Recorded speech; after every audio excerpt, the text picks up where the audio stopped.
fuck you doing?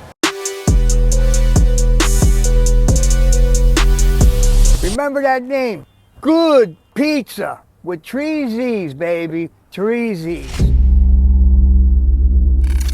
What's up, fam? It's your boy JP, Good Pizza. Welcome back to the Good Pizza Podcast, where we love to highlight the beautiful cannabis plant, where it's taken us, how our paths intertwine, and where do we go from here. Today we have a very special guest. This fella sitting to the right of me is straight out of Sacramento. Big Red is a legacy brand and a myth and a legend, depending on who you ask. With over 23 years in the cannabis game, from growing to breeding and manufacturing, he knows exactly what it takes for producing amazing cannabis at a very affordable price. From growing grass to making hash for the working class, he has been about treating this plant like a medicine and giving it the respect it deserves. From being rated in 2016 to winning over 15 awards in 2019 and 2020, he is what most would call a veteran in this roller coaster of an industry that we call cannabis. Ladies and gentlemen, please welcome my friend, Big Red. What's up, my brother? How you doing, man? Good, man. Good, Thanks dude. for coming through, bro. Oh, thanks for having me on, man. I'm stoked, dude. Absolutely, man. I love you guys' show, dude. You guys always have some great entertainment on here. Thank you, bro. Just good information for the world and stuff. Yeah, so, yeah, dude. We're trying to just everybody that's been in cannabis, I say for 10 plus years, has a great story to tell. No, that's for saying? sure. Yeah. Yeah. We've all been through it. Like I said, this industry has been a roller coaster. Everybody has their ups and their downs. And Yeah. we've all, if we've been in it over 10 years, we've all hit those highs and those lows and stuff. For fucking sure, yeah. dude. Yeah, for sure. And, I know a little bit of your background. I've seen you on the Rotation Show. Shout out to the Rotation Show. Great episode. Cannabis, love those dudes over there. Cannabis, hell yeah, man. Cannabis, Forte.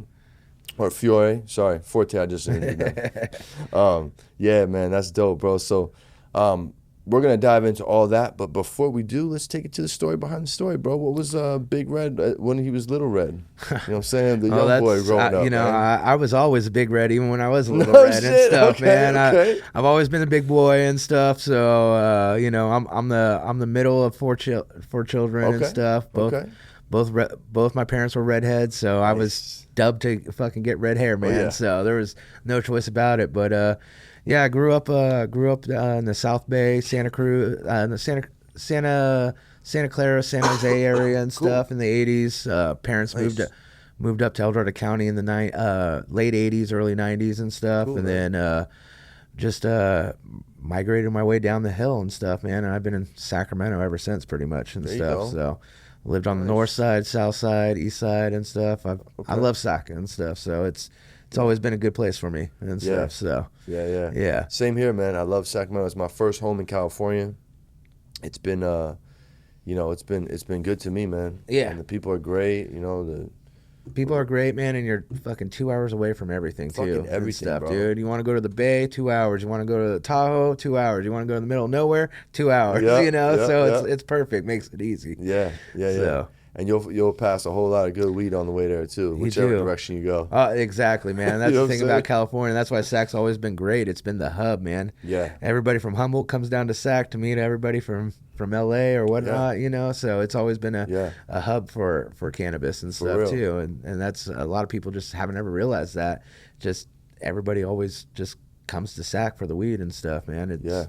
Everybody drives down, like I said, from up north or whatever and stuff, and people from down south are always coming up here for their weed. Yep. So. And you got 80 and 5 intersect. 85, 99, you got them all right there and stuff. So it makes it super easy for everybody. Yes, sir. Love it. Shout out to Sacramento. So where did you go to high school, bro? Did you go to high school in Sac? How was the whole high school experience? Oh, man. I did what I call the tour of El Dorado County. And stuff. So I've always been a little punk rock kid and stuff, man. Fucking bright red mohawk growing up and stuff, dude. And there wasn't really a lot of punk rock kids up in El Dorado County. It was I first went to Oak Ridge High School in El Dorado Hills and stuff. There was a bunch of jocks, what we called sweater vesters back in the day and stuff, So, I would always get in fights because people tried to pick on me because I was the only punk rock kid. But shit, I I just wouldn't stand for it and stuff. Yeah, sure. So yeah, I got kicked out of Oak Ridge, got kicked out of Ponderosa, kicked out of El Dorado. I ended up finishing up at Independence High School and stuff. Okay. So yeah, I pretty much went to a new high school every year and stuff. But it was cool because every high school I went to, I found at least one other punk rock kid. So there you go.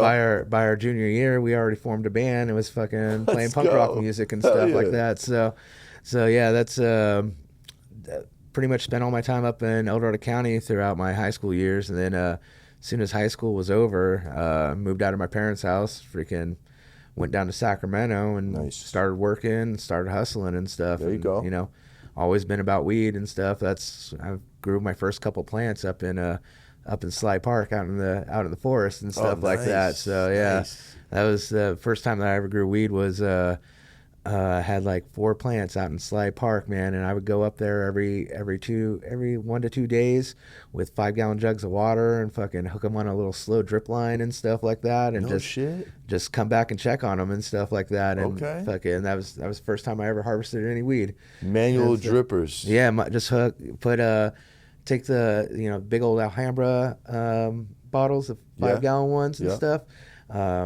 And I put a drip line attached to it with a slow drip line and just would have them just drip, and they would last for about 2 days. Oh, cool, and man. Stuff. And then with weed, I mean, weed's called weed because it's a weed, man. Literally, you don't got to give it nutrients, but giving it nutrients at the right time turns it to something awesome and stuff. So that's true. So yeah, that's fucking cool, man. That was so I was like 19, 20 or something like that. Whenever I grew my first plants and stuff like that, and then took a break for a couple years, learned the plant a little bit more, went and helped some buddies up in Mendocino do some trimming, and then just fucking questioned them all the time and stuff as I'm trimming weed for them and stuff, and kind of learned it, and then just learned to expand from there and stuff. Nice, bro. Just kind of was self-taught and stuff for years because there wasn't a whole lot of hydro stores around back then and stuff. This was, early 2000 and stuff, 2000, 2001 and stuff. So no doubt. Yeah, so I mean the only cloning solution that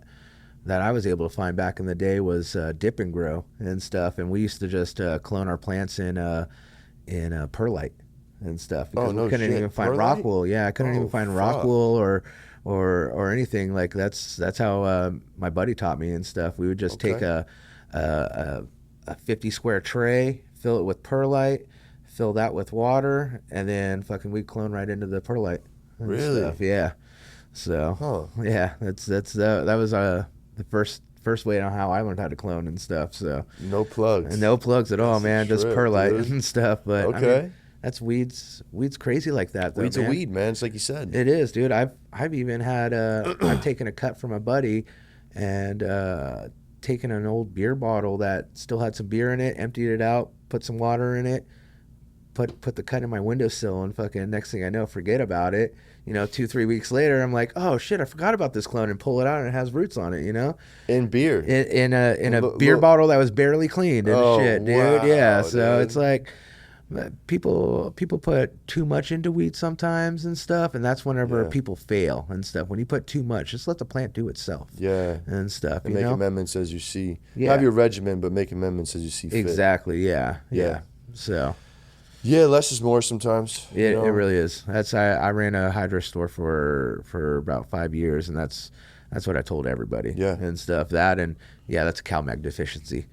Yeah. That's always a good one. That's always the case, right? Yeah, it is pretty much. Some CalMag, bro. You'll be fine. Yep. We'll get that baby green again. You know what I'm saying? Hell yeah, bro. So what age did you start smoking? Like, what age did you the plant come into your life, bro? I mean, the plant came into my life Youngster? when I was 13 and stuff. Yeah, I had a buddy come back from a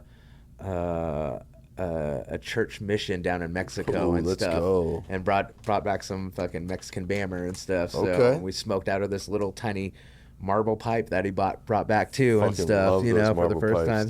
Yeah. So that's. I smoked, that's when I was about 13 was the first time I smoked, and fucking fell in love with it. And then nice. I actually got sent out to a boys ranch and stuff for for about 6 months and stuff. So I did quit smoking weed for about 6 months, but I was just an out of control kid and stuff. Like I said, I got kicked out of fucking 4 different high schools growing up. Yeah, and you stuff. were wild, bro. I was a wild boy. Me and my younger brother were 2 just wild ones. My younger brother's a year younger than me, so we were pretty much raised like twins. For sure. Stuff. So that's cool, man. We had the same friends. We got in the same trouble all the time and stuff. So that's caused my parents enough heartache that they took my college tuition money and fucking sent me out to a boys ranch in Utah for 6 months. So yo, okay, so was it one of those wild fucking boys ranches where they like scoop you out of bed type shit? So yeah, no, it actually is. There's been like, a couple of people who I went with who told me like that's how they got fucking brought there and stuff. A couple cowboys came in and just fucking handcuffed them and fucking threw them in the back of the Bronco and drove them to fucking Utah and stuff. But it's actually funny. The ranch that I went to was actually the same fucking ranch that the Catch Me Outside girl fucking went to and stuff, dude. Oh no! Yeah, shit, that girl, Bad Baby. Yeah, whatever her name is. Whenever she was on Dr. Phil, so I guess Dr. Phil sends all his bad kids to the same ranch that I got sent out to and stuff. But it was pretty wild and stuff, man. I definitely, you put me out on a ranch though, man. I could brand a cattle, castrate a cattle. I could, dude, I'm a cowboy and shit. Oh, no shit, I could ride horses, all that shit. So did they make you like do some survival shit in the middle of the woods, like nighttime, like the 3 days on your own kind of deal? The first 2 weeks, they sit you in this fucking stone circle with a fire pit, and they give you a shoestring and a piece of wood, and they show you how to make a fire with that and stuff, and they tell you good luck and stuff, and so for the first 2 days you're sitting there, and this is southern Utah, high desert. This was January. So it was fucking snowing out there and stuff. Damn. So that's, for the first 2 days I'm sitting there trying to fucking just start a fire just to stay warm and shit, dude. But it was pretty wild out there for like the first part of it and stuff. We lived in a cabin with no electricity, no running water or nothing and stuff. Like we bathed in the creek and stuff. It was pretty fucking wild and stuff. Like kids even tried to run away from there. I know my boy Nick, he tried to run away like 3 times, and he actually lost 2 toes because he got fucking frostbite, dude. And it was wild because at night he snuck out of the cabin at night and stuff, and the cabin was like 15 miles away from town and stuff. Closest town, total small town too. No, like everybody knows everybody, and this poor guy, man. I always felt bad for him because he came from Hawaii. His parents told him that, oh, we're going to Vegas for a family vacation with your sister and all this stuff. They get off the plane. As soon as they get off the plane, 2 fucking cowboys are sitting there and shit, and they fucking handcuff him and kidnap him, take him back to Utah and stuff. While his sister and his mom and dad fucking stay in Vegas for 2 weeks and have a vacation and shit, dude. Oh my god. So he was burnt and pissed at his parents and stuff, but he tried to run away a couple times, and one time that he lost his toes and shit was because they take your shoes from you and stuff every night and stuff. So no shit. So you can't run and stuff like that. So this motherfucker, dude, he walked 15 miles in the snow with just a pair of socks on. Oh my and god, shit. Bro. He got all the way to town and was trying to hitchhike out of town and stuff, and one of the locals saw him and stuff, like picked him up. He's like, "Where you going, man? I'll take you." Fucking local knows, like, hey, you see these kids out here, you know where they're from and stuff. So he takes Nick and fucking takes him on a long drive, and Nick thinks that he's heading out of town, but really this guy just fucking takes him and drives him around the fucking town and shit, and drops him off back at the cabin and stuff, right, man. It sucked for him, man. But yeah, me and my brother both did 6 months out there and stuff, and I came back as a better person. I definitely did more drugs after it and stuff, but I just learned to fucking be nice to my parents and treat my parents with respect and stuff, you know. So yeah, bro. So it did slap some reality to me and stuff, you know. So and that's I always feel bad for being such a little shithead whenever I was a kid and stuff to my parents and stuff, you know. Fucking my parents were always nothing but good people and stuff and whatnot. So those adolescent days are wild, bro. they are, man, and that's I know I got it coming right back at me. I got 2 boys and stuff, and we literally we call them Ryan and PJ and stuff, even though that's not their names. But that was you and your bro? That was me and my bro and stuff. Fucking, we were the 2 wild ones in our family and stuff. So I'll get my payback here in another like 5 years. Listen, karma has no expiration date, my friend. No, it does not, dude. You know, that's wild. And the reason I was asking you kind of like those level 2 and 3 questions on that scenario is my boy Blaze, he was wilding out when we were kids. And his parents, you know, they had some bread and they fucking sent his ass over there too. He said there was some documentaries about it too. Like those places are shut the fuck down, bro. Yeah, no, that's well, and there's like this one was hardcore, but there was one that was below that. That's the one where they send you out and to the wilderness. Okay, that was the one he went to. Paris Hilton went to the same one. Right, okay. I guess there was a documentary about it and she talked about it. He's like, yo, bro. Well, that was the same one, man. The wild thing is my wife's older brother used to be a counselor at one of those and stuff. And that was if Turnabout Ranch couldn't handle you, they'd send you out to this other one and stuff. And that's where her older brother was a counselor out there because he's a wilderness man. He fucking loves going out for like a week at a time with fucking nothing but a buck knife in his fucking hand, you know. Wow, so yeah, dude. He's one of those survivalist guys. Yeah, definitely. Fuck, man, that's wild. So what age were you when this happened? Shit, I was 15. 15, okay. Yeah. So 15, you come back from that, you got some discipline, got some fucking interesting new skills in your tool belt. Yep, you know for sure. Definitely. High school's over, you're 19, you started growing trees? Yep, started growing trees right out of high school and stuff. So how did that, you know, so you did your own grow up in the woods, you went to Mendo, what happens after that? Well, after that, I came down from Mendo and stuff and just started growing. I saw my buddy, so I got one 1,000 light bulb, one of those old parabolic hoods and stuff, one of the satellite dishes and stuff. Started doing that, harvested from that, reinvested to 2 lights, to 3 lights, to 4 lights and stuff, and was just renting houses out in like El Dorado County and stuff, or like Ione and like just kind of areas away from the city and stuff because, you know, smell was always an issue and stuff back in the day and stuff. And like I said, the equipment wasn't quite there and stuff, you know. Carbon filters were $1,000 for a carbon filter, which now you can get them for like $1.50 and stuff. You know, they're super cheap. So, but yeah, just started growing from there, and then,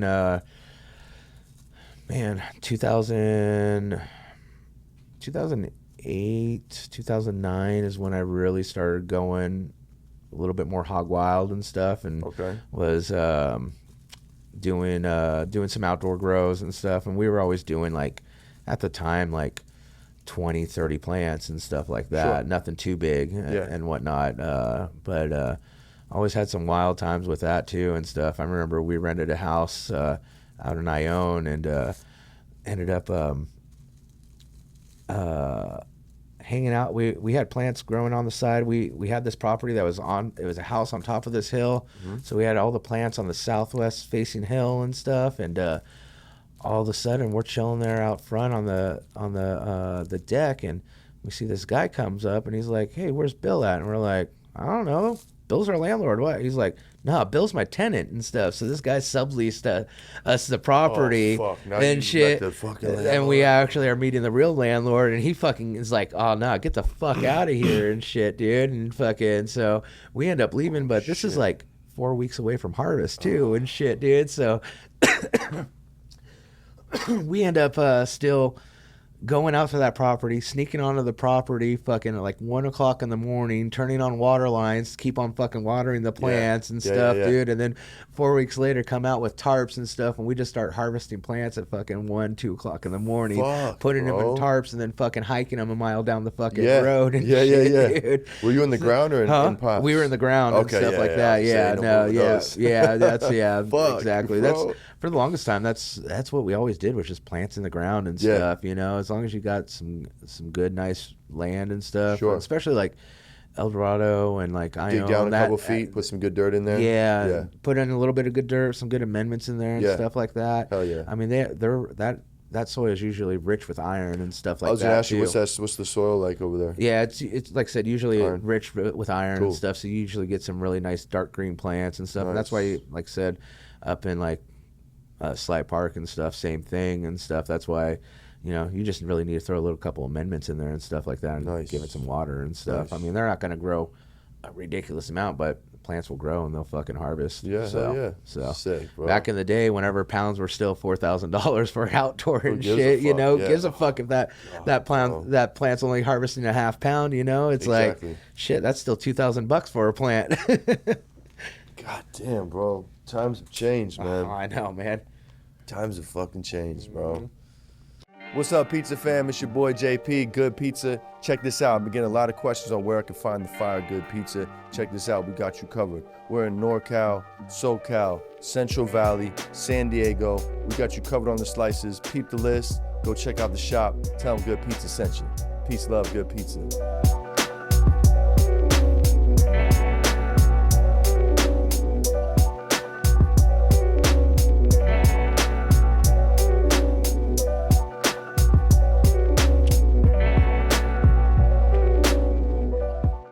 Man, we'll get into all that. Yeah. The current state of the game. Let's keep it back when it was fun. Yeah. And right. We were getting paid. You feel me?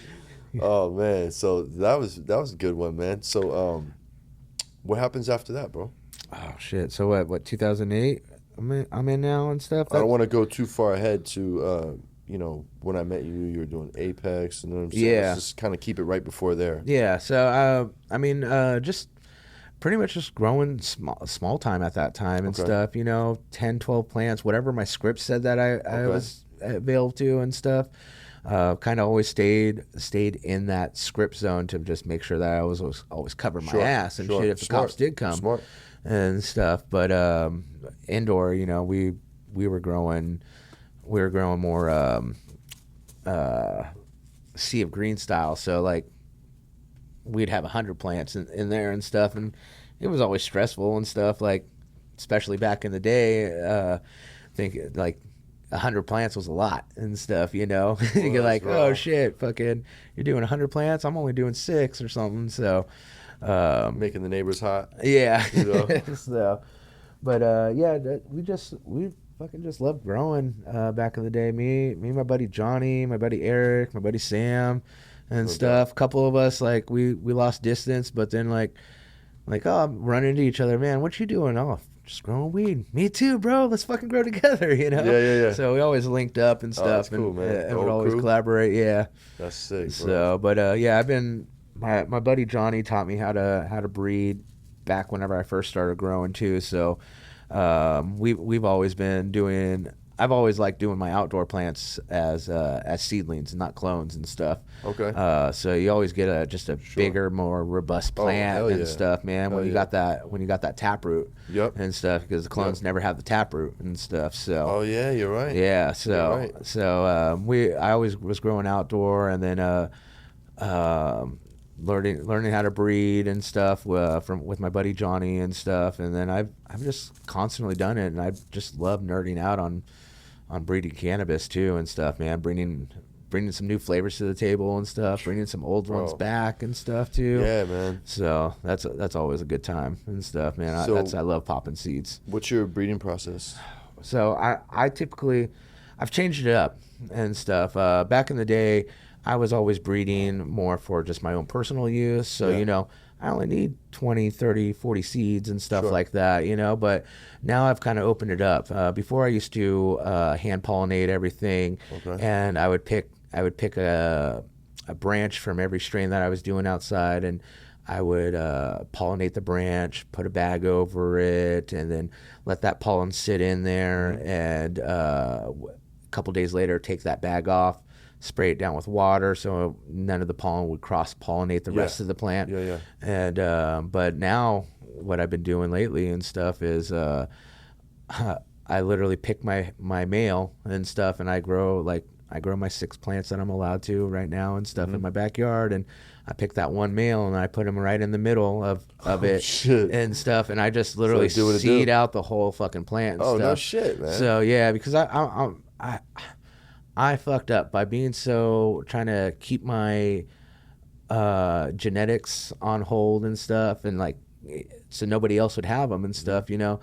I fucked up and I lost a couple good strains that I fucking love and stuff. I have crosses of them, and I have back crosses of them, but they weren't like the fucking original that I had and stuff. Like my cream soda was one of mine, and the Gouda was another one that was a really good one of mine and stuff that I fucking love. But when I got rated in 2016, fucking I lost that. I got you. So, what were the genetics on those? So the cream soda was black cherry soda crossed with cookies, and then back crossed with a black cherry soda. It had a fucking beautiful cola creamy taste to it. Okay. And stuff. Sick. So yeah, it was phenomenal. It was one of my favorites. And then the Gouda was a UK cheese and an LA cheese crossed together and stuff. So it was a double cheese. Shit. That's why I called it as the Gouda and shit. Yeah, Gouda's funky. Gave me that E40 fucking sound, like ooh, the Gouda, ooh. You know. So, but yeah, those were some of my favorites. That's one thing that, like I said, I started breeding now and breeding to really let my genetics out there and give them out there to people too. So you know, other people can enjoy growing them too and stuff. That's like one of the things I did when I came back into the rec market and stuff after leaving Apex, was the first pound of my strain called the Road Soda. I put out 5 pounds of it, and in that first 5 pounds, every eighth came with a 5-pack of seeds. So cool, so the customer could actually smoke the flower and then grow the flower and stuff like road that. Soda. Yeah, little road soda. Yes, bro. That's what we called our beers back in the day. Driving down the road. Yeah. So, and that one was I crossed Connected's Rocky Road with my cream soda, my cream soda was what I crossed it with was cherry pie and cream soda. So it was my nice. my cherry cream pie soda that I did. So I crossed it with that because, like I said, all I have left of my cream sodas are all crosses now and stuff, and back crosses. Yeah. So you got them backed up? Huh? You got them all backed up? Yeah. Safe? Yep. Cool. Oh yeah, that's they're all sitting. A lot easier now. Yeah. To keep shit, bro. Yeah. Well, that's once you have a facility. I lost half my seed collection too. They fucking took your seeds. Well, whenever I was helping one of my buddies out in Oakland.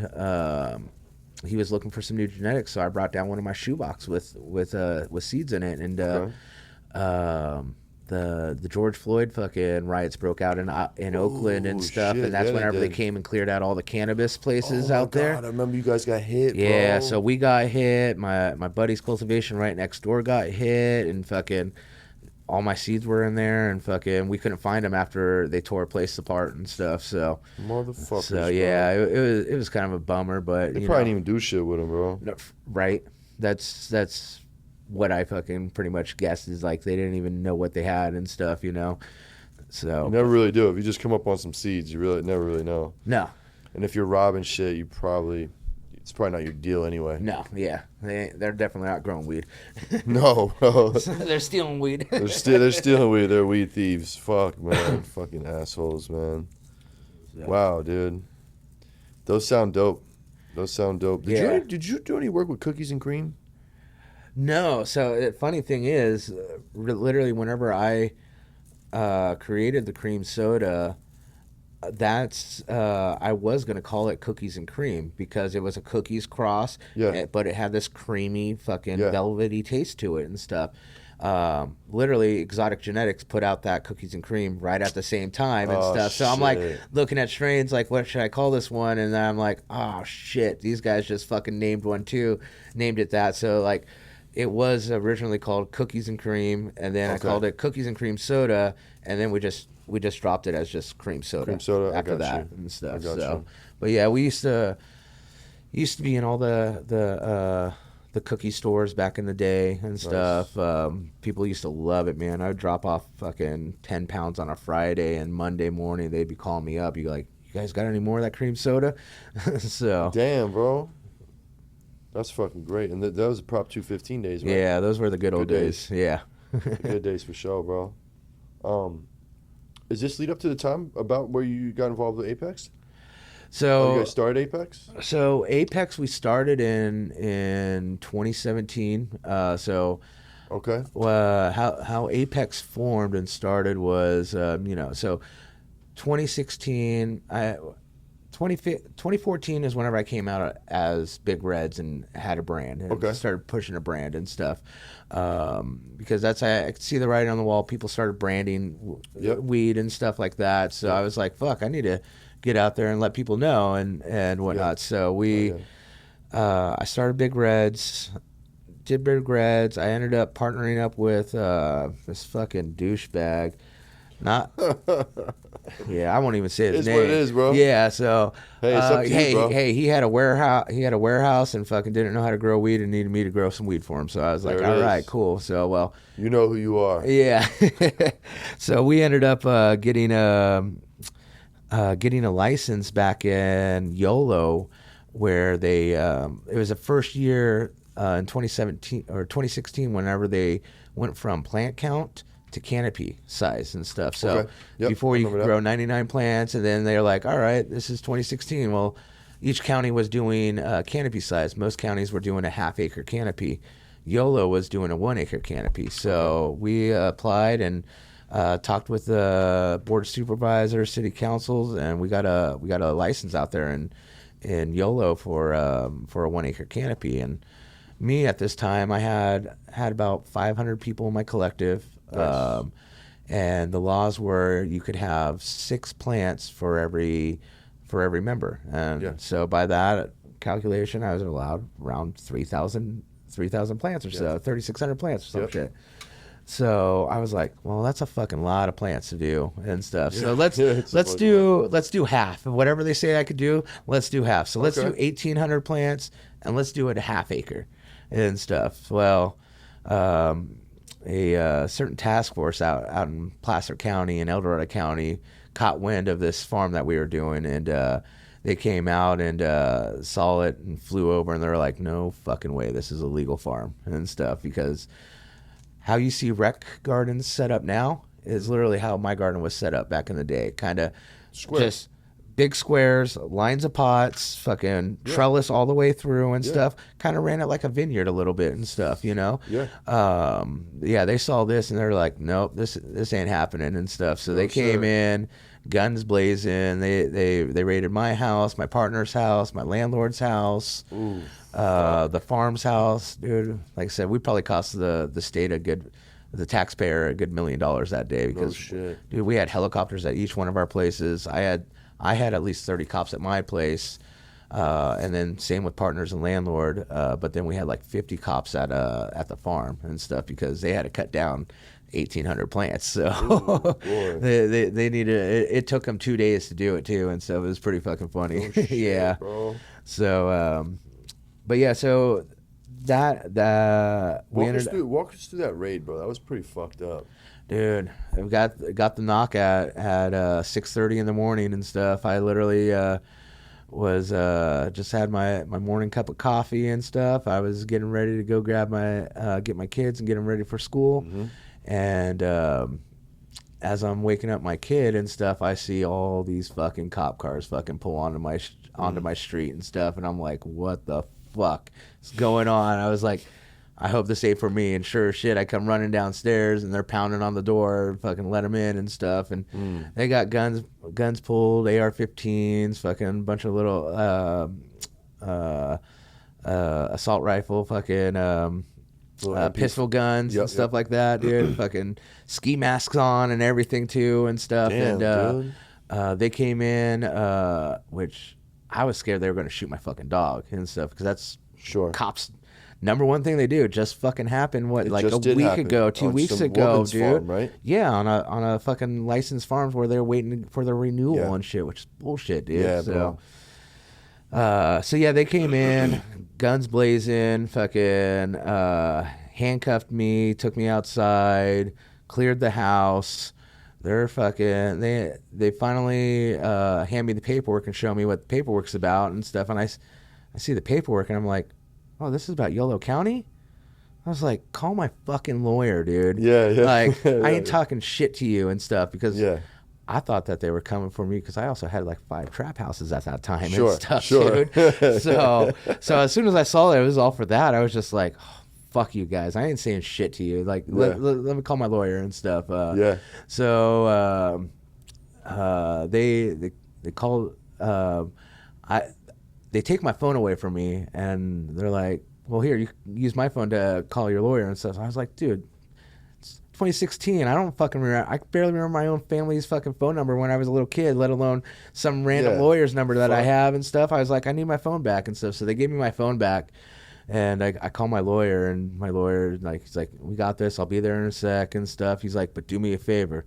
He's like, as soon as you hang up the phone with me, he's like, turn your phone off and stuff. I was like, okay. So as I'm talking to him, I'm turning my phone off, and I take it down and I swipe it. As soon as I swipe it, the cop fucking takes it from my hand and stuff. But that's because you had an iPhone. Because I had an iPhone and stuff, so they couldn't get back in there and stuff. So so that was a saving grace. So that's a little life hack for people and stuff. You in trouble with the cops, turn that fucking phone off right away and stuff. So, yeah, they ended up searching my whole house. A couple funny things is they found a couple pounds of weed, like $1,000 in cash. Whole time they're just asking me, where's the fucking cash? Where's the fucking cash? And I was like, I literally just spent $15,000 on nutrients the week before and stuff. I literally spent the last money I had on nutrients to finish out the garden and stuff. So as they find well, one of the things I used to love doing at a lot of hemp cons, high times back in the day, I used to love rolling these fucking 1 pound joints and stuff, dude. Like some baseball looking bat things and stuff. Yeah, and, bro. They found one of the roaches and stuff, and it was about this big and about this big around and stuff. Yeah. And then they find the 2 pounds of weed, and they come up to me and they're like, 2 pounds of weed, that's kind of a lot of weed for one person and stuff. And I was like, officer, you found my roach over there. I was like, that was a 1 pound joint. I was like, by my calculations, I only got about weed for 2 days if I smoke a joint a day and stuff, dude. Fucking, the fucking guy was just like, did they get mad or did they at least laugh a little bit?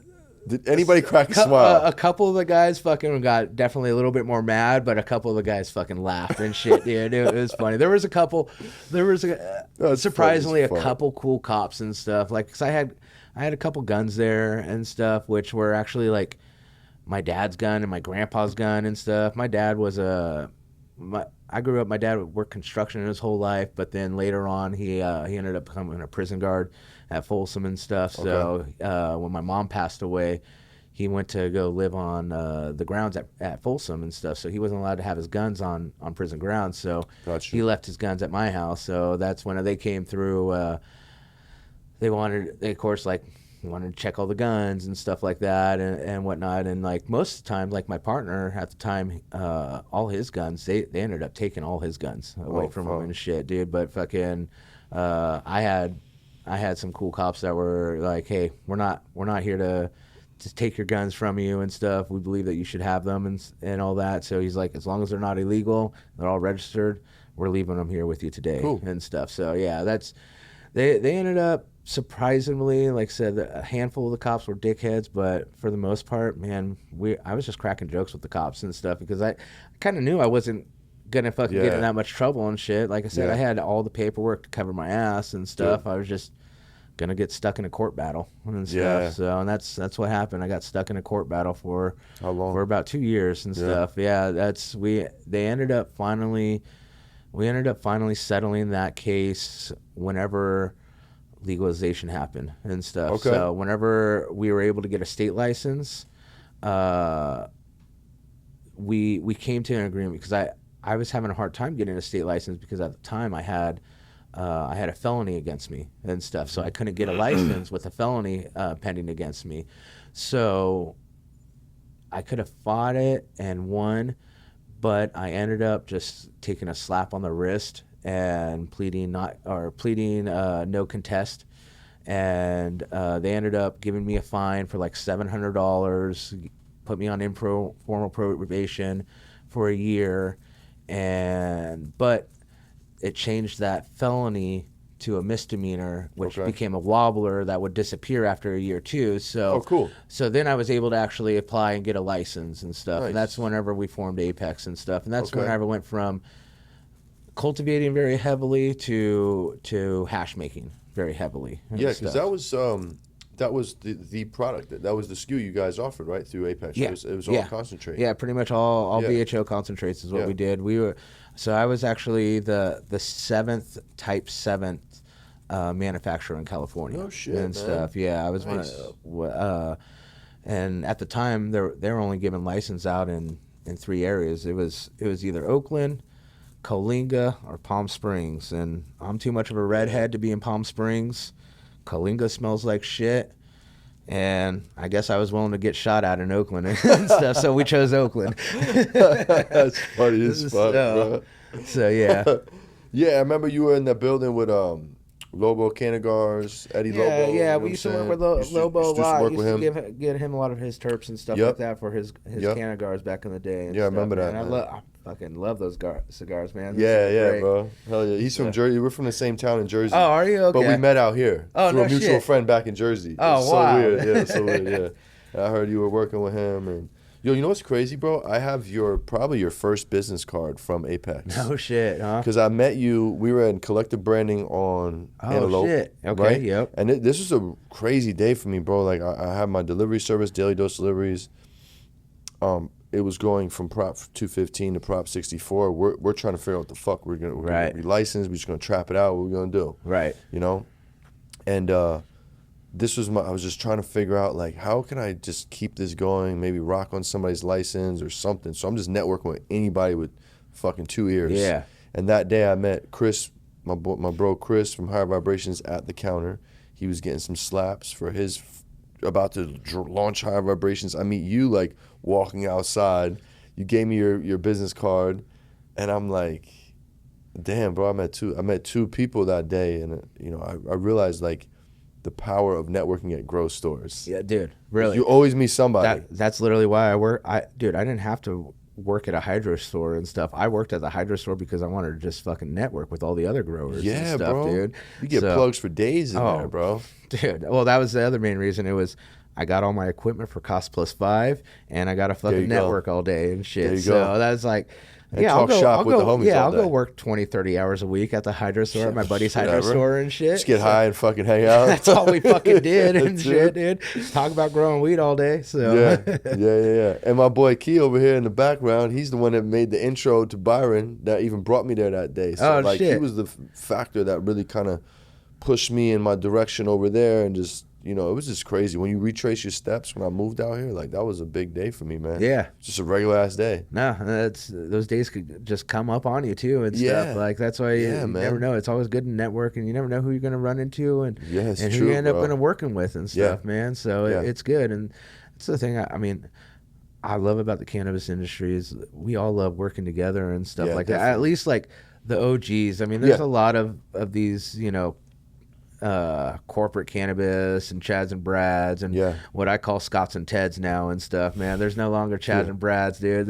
They're Scots and Teds, and the only Ted that I know that gets a pass is my boy Ted at Alien Lab. Yeah, Ted Liddy. Yeah. So, I was about to say that, but you beat me to it. Yeah, he's the only one that gets a pass and shit. Yeah, but that's dude. That's my partners at Apex were both named Scott and Ted, and then I also no shit. Yeah, well, and then my boy Brian, he he got fucked over too in some of this cannabis industry shit too, and his partners were also named Scott and Ted. Oh, so I'm fuck, like, man, Scott and Teds are just fucking snakes and shit. Damn, except for Teddy, you're all good, don't worry, man. Hell yeah, man. Yeah, that's the guy right there. That's my boy. Fuck, man, that's wild. So okay, so now Apex is on the scene, right? I'm seeing your brand in the stores. I'm knowing that's you, and I didn't know who else was behind it. So it was me. Me and my boy Rodney were pretty much the driving force behind it and stuff. And Rodney was really the tech for the extractions and stuff. He definitely knew a lot more about extractions than I did at the time. Okay. I was dabbling in BHO ever since 2002, 2003 was the first time I actually fucking open blasted and stuff. Yeah, I mean, with PVC pipe, fucking coffee filter. PVC, huh? Oh, dude. Nothing we were doing was right back then, dude. Plastic terps, baby. Shit, dude. Like, I don't even think we got to the point of saving the terps on that and shit. That stuff always came out like goldish black and was always fucking sticky and stuff. But, I mean, we didn't even sell it. We just always would use it to spice up our bowls or take some knife rips and stuff. Like, there was no dabbing back there and shit. So, but I blew myself up in 2005 doing it. Fuck, that was my next question. Yeah. Blow yourself up. Yeah, well, that's the funny thing is that's me and my boys. When we discovered this back in the early 2000s, we'd always joke around, man. We'd be outside. We always do it outside because we were always smart, like at least smart enough to fucking do it outside and stuff. But I mean, we were fucking dangling joints and cigarettes out of our mouth while we're doing it though too and stuff, and we'd be joking around who's the first one that's gonna blow themselves up and shit. Well, a couple years later I had to make that call. Guys, I fucking did it, man. I fucking blew myself up. But I had a little trap apartment, and I was open blasting on the balcony and shit of this apartment. Fucking totally didn't even realize that the closet on the balcony had a hot water heater in it, man. You gonna say that, bro? First night I was doing it, totally fine. It was windy, fucking was blowing the butane away. Second night wasn't windy at all. All that butane fucking kind of built up. Next thing you know, pilot light fucking hit, and then boom, giant ball flame and stuff. And at the time, luckily I didn't have a beard and shit, just had some chops and like a goatee and stuff. But it singed every hair on my body and stuff. No like third degree burns or first degree burns, nothing like that. But it singed every hair on my body, and even like I was wearing pants and it singed all the hairs on my leg and my pants and stuff, dude. Ooh. But after that I was just like, okay, I'm not doing this and shit until closed loop systems came around and stuff. And that's I showed people how to open blast and stuff, and we ended up moving on to doing glass tubes or doing stainless steel tubes and stuff like that. Thank God. But I taught some people, but like I didn't get back into it until closed system loop systems came around and stuff like that. So and then I've been in it ever since and stuff. So nice. So but yeah, I love hash. I love flower. Like I don't discriminate. I'm a flower smoker and a hash smoker and stuff. I just don't smoke distillate. That shit's garbage. So you gotta grow up, guys. Yeah. No doubt. Wow, bro, that's fucking wild. And yo, that's really early for blasting. Yeah. Who the fuck thought of that? Like, dude, that's how you make potpourri, right? Right. This is what I heard. This is a story. So like, who the fuck even thought to do any of this? Well, it was happening with potpourri first. Like, that's how you extract shit out of plants or whatever. So where I found out about it at was, I don't know if you ever heard of the Anarchist Cookbook. Oh yeah. Hell yeah, bro. So the Anarchist Cookbook was always one homie that had it. Yeah, there's always one homie that had it, and it was one of those things on the internet that people kept adding to too. Yeah, and stuff. So me fucking I had a copy of that, and we saw some essential oil things and stuff. So we're like, let's fucking try it with weed and stuff. So that was the first time that we tried doing it, but that's where we kind of learned the tech, and that's why we just did PVC pipes and fucking coffee filters and stuff. That's what we fucking read on the Anarchist Cookbook and shit. So but yeah, man, fucking love that book, man. That was cool. That thing showed me some how to make some dry bombs. Dry ice bombs, dude. Fucking were the shit, dude. The tennis ball bombs are pretty fucking awesome too. What was the tennis ball bomb? I remember that one. Shit. So that one, you take a tennis ball and you take a bunch of strike anywhere matches. Okay. And you cut all the tips off the strike anywhere matches.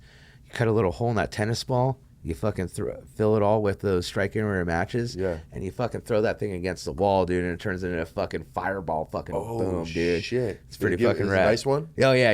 It's pretty. Especially the more you get in there, the bigger the fucking boom and the bigger the fire and stuff like that. Go, bro. Yeah. So that's a fun one to do. The little pyro in me wants to try this. Right. I was a pyro as a kid. Oh, bro. same here, dude. Bro, I got arrested at age 12, bro. I burned down a little building.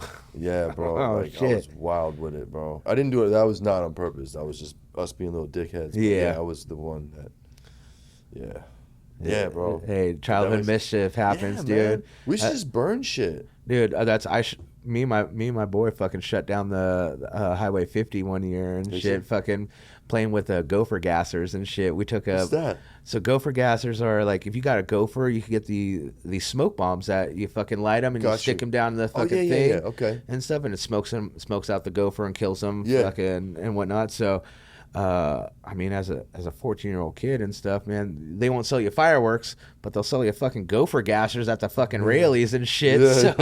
So me and my boy fucking got like 20 of those things and taped them all together and fucking we lit them on fire. We would always blow shit up under a little creek tunnel that ran under the freeway and stuff like that, dude. And fucking we lit that on fire and shit, and that thing put out more smoke than we thought expected, dude. Next thing you know, fucking just pillows of fucking white smoke coming out from other side of the freeway and shit. And fucking everybody on the freeway stopping. They don't want to cross it because they fucking think something's gonna explode or something on the fucking freeways going on and shit.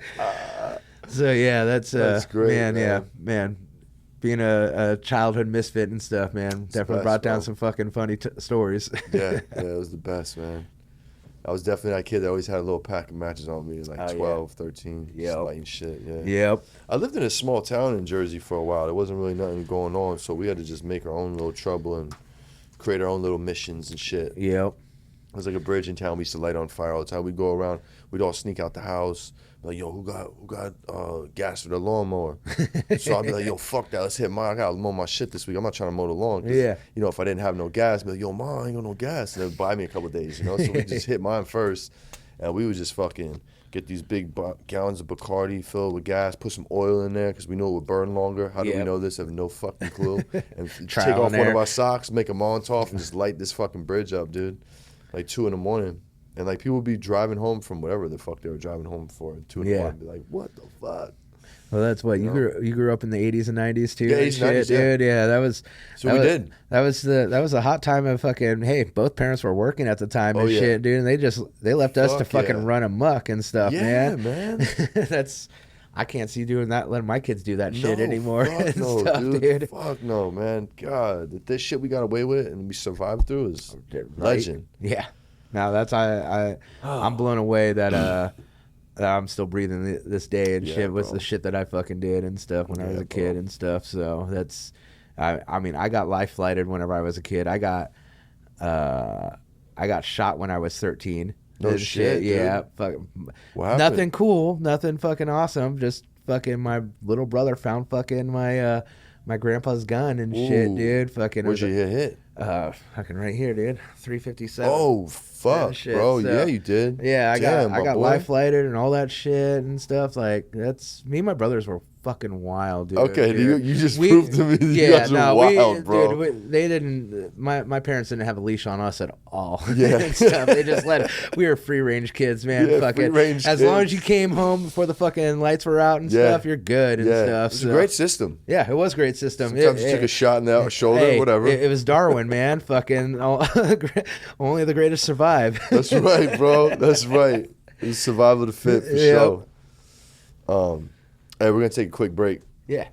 What's up, guys? Just want to take a quick second to shout out my sponsors over at Grove Bags. Listen, Grove Bags are hands down the best way to store your cannabis. Forget jars, forget Mylars. Nobody does it like Grove Bags. Listen, it's a 6-layer, non-static bag. State-of-the-art technology, It's going to keep your weed fresher for longer. It keeps your cannabis between 58 and 62% humidity at all times, the optimal humidity to store cannabis. It's going to increase your shelf life, help prevent mold, weight reduction. Hands down, it's the best product out there. We don't use anything but Grove bags at Good Pizza. And especially if your product is in stores, we all know there's some shelf life issues at the stores. This is going to keep your product lasting longer on those shelves. So when your customer goes to try it, it's going to be fresh cannabis. Listen, if you want to store your cannabis the proper way, use Grove bags. Use promo code PIZZA with 3 Z's. That's PIZZZA. Tell them Good Pizza sent you. Back to Apex. So you gave me a little bit of your BHO blasting history. Thank you. Yeah.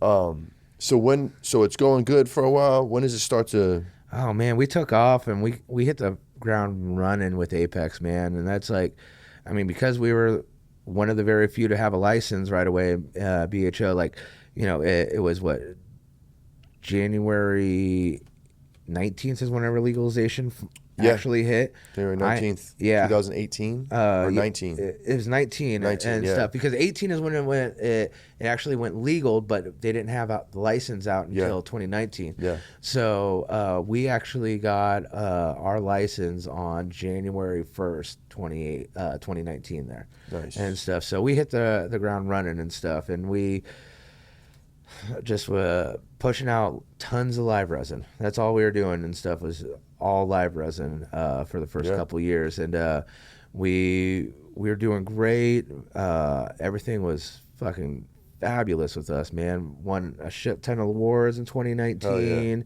And 2020 was doing good, but then all of a sudden you know, the riots came out and shit, like in Oakland and stuff, and we had like 300-400 people show up at our facility one night and stuff, dude. And dude, it looked like a nightmare version of fucking Black Friday at Target and shit, dude. They just busted down the doors, fucking hundreds of people coming through my fucking building, taking whatever the fuck they can and stuff. And these insurance companies are fucking bullshit and stuff for cannabis and stuff. They like, you got to have these insurance policies and stuff, but whenever it comes to fucking making a claim, they're like, oh no, you fucked up here, so nope, sorry, can't give you any money or something like that, you know. Or no shit. Yeah, man. So but we started to rebuild and stuff, and you know, we didn't focus as much on live resin as we focused on cure resin there for a hot minute. But I was kind of always against that. I always wanted to go back with more live resin and stuff. Just the terps. Terps are better. Terps. Yeah, fresh terps and stuff. But more presentable. Yeah. So we ended up just kind of fucking working away and rebuilding and stuff, you know. But I got Apex into over 350 stores, our heights and stuff. We were number 3 or 4 in the industry for our extracts too, for products sold throughout the state and stuff. And then, like I said, a couple years into it is whenever I realized that my partners were fucking me over and stuff. Yeah, they were pulling some shady shit and stuff, and they pretty much my percentage in the company got diluted to where I didn't have much control in it anymore, and that's when I kind of checked out. And that's kind of whenever Apex started really just going downhill and stuff like that. So, but as Apex is going downhill, I'm already me can't keep me down and stuff. You knock me down, I'm gonna dust myself up, and I'm gonna get back up and just come back harder and stuff. So, you know, I'm game planning on what I'm gonna be doing next, how I'm gonna be walking away from Apex and stuff. And I ended up meeting some cool brothers. My new partners Mo and Ray, and we've been building up things fucking new from then. So I mean, we have delivery, distro, manufacturing coming online, cultivation coming online. So it's like leaving Apex was like one of the best things I had, because these guys were actually just kind of holding me back and stuff. Yeah, sure. So I've been able to build up and really focus on cannabis as a whole and stuff. You know, with Apex, they wanted to really just focus on hash and stuff, and that's a small tip in the market and stuff. You know, flower's a big thing. Flower's what I love too. It's like my number one passion and stuff, man. Because without flower, you can't have hash and shit. Yeah, so man, it all starts with the flower, man. Yeah. So that's dope, bro. Yeah, but yeah, no, but just like I said, Apex started really going downhill around 2020 and stuff. Like I said, after I realized that I was getting screwed over and stuff, and then with the robbery, that's why I was just like, I don't even fucking care anymore, man. I'm building. I'm going to be building something else new, and it's taken me a couple years to do it, but I'm back in the game. We just opened back up just in January, and right now I'm currently in over 120 stores and stuff like that. That's awesome, bro. And so you were a brand in itself. You know what I'm saying? That's why I kind of named the company Big Red's Cannabis Co. and shit, dude. Or it was always Big Red's Farm and stuff. It's like, that's what I was always thinking. I'm like, man, what am I gonna name this company and stuff? I was like, dude, I look like a fucking mascot and shit. I'm a walking mascot. Dude.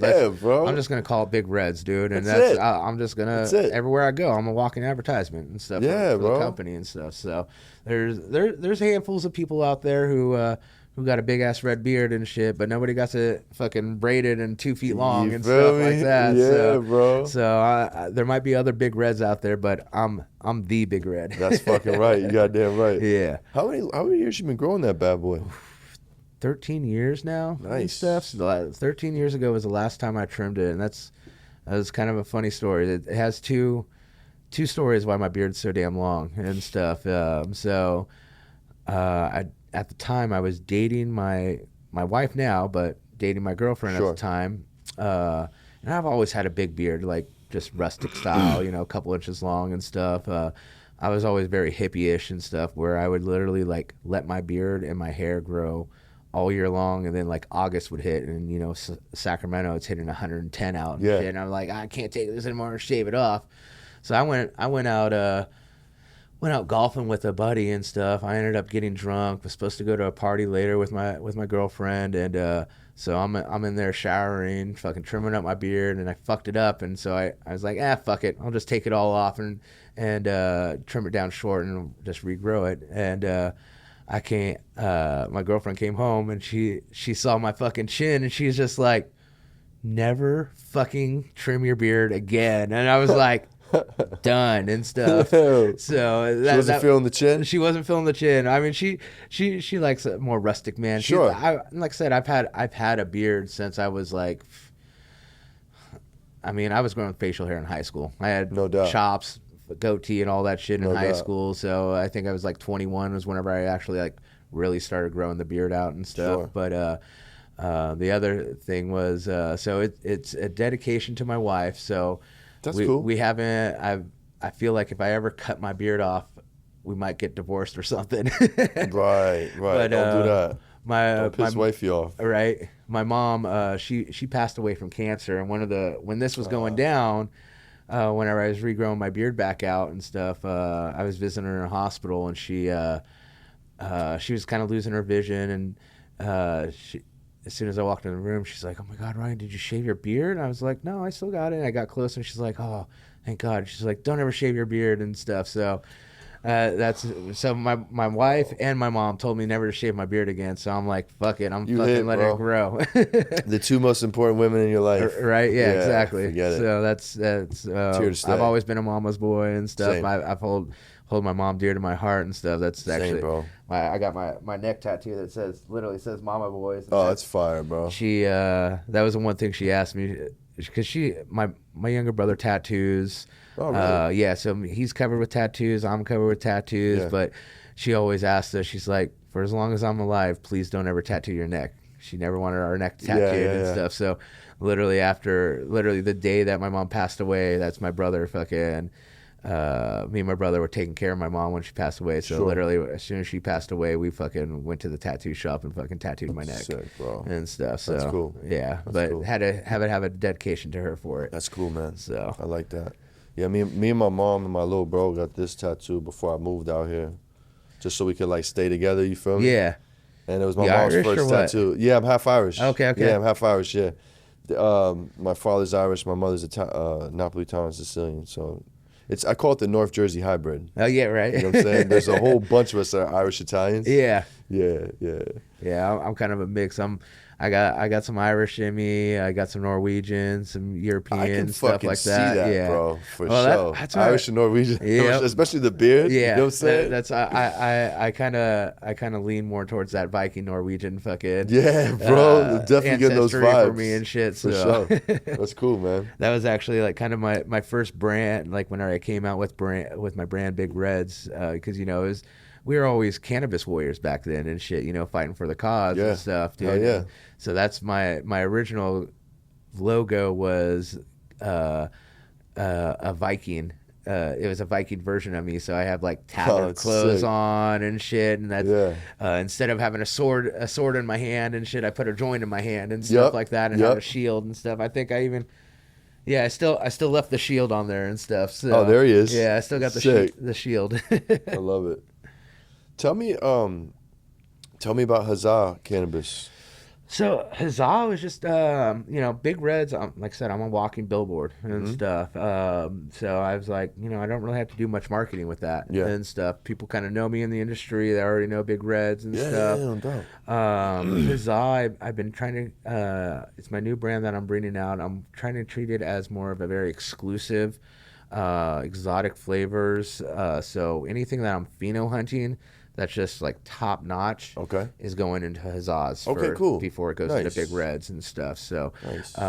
we're going to be doing a lot of rosin and stuff like that, focusing more on the heady side of things. Sure. Where Big Reds is a little bit more weed for the people situation and stuff. Gotcha. You know, I know we could get expensive sometimes and stuff, you know, and I've always been with Big Reds I was selling $35 rates at Connected back in 2015, 2016 and stuff like that of top shelf indoor and stuff. But I always had that philosophy that there's always going to be more next week and shit, dude. Like the shit grows on trees. We're going to harvest more next and stuff. So let's sell it. Let's get it out there and stuff. But yeah, Huzzah is going to be more of your exclusive flavors.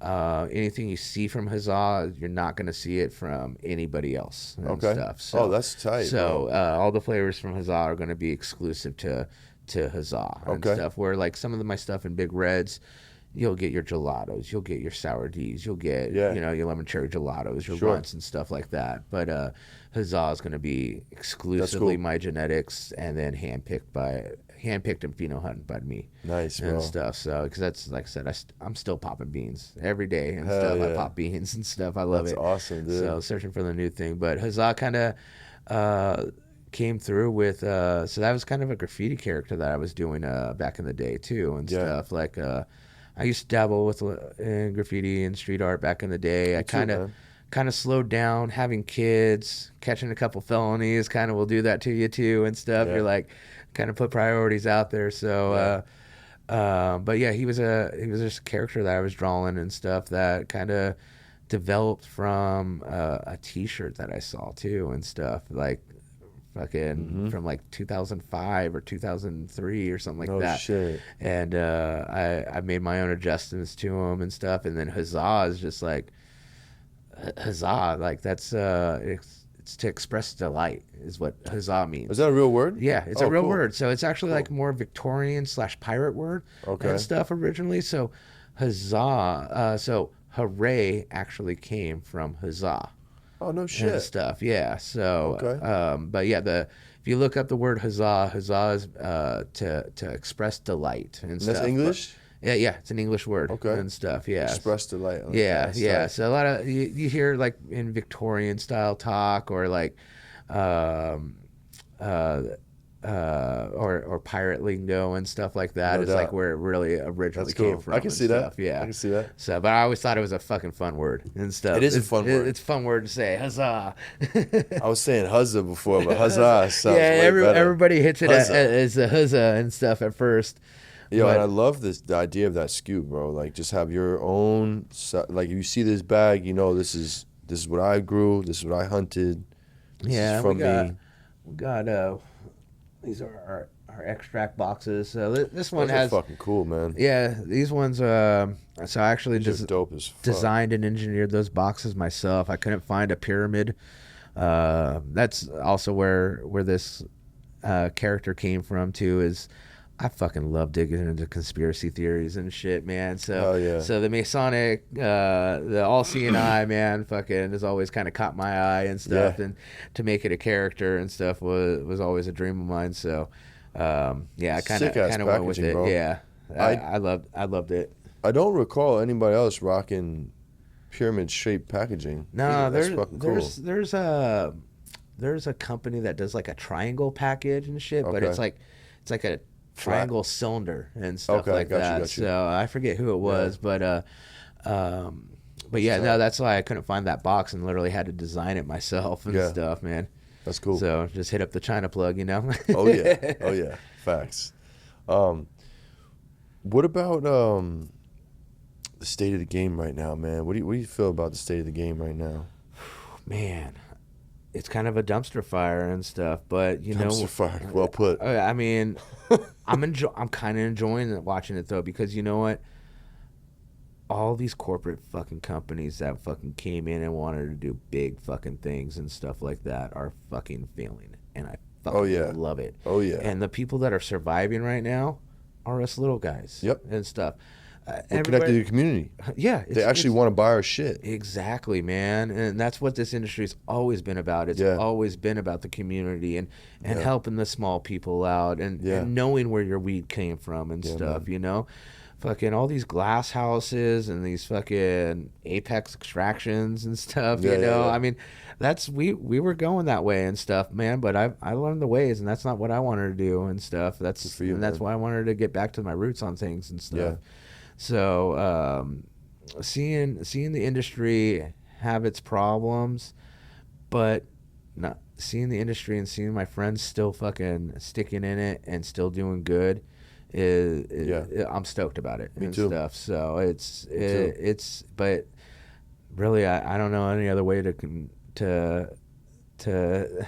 call it anything but a dumpster fire and stuff, man. I mean, the whole legalization thing just wasn't done right from the beginning and stuff. Sir. We needed to really take a step back and should have taken another year or two before we came out with 64 and stuff, you know, and really figure this out because taxes are too high.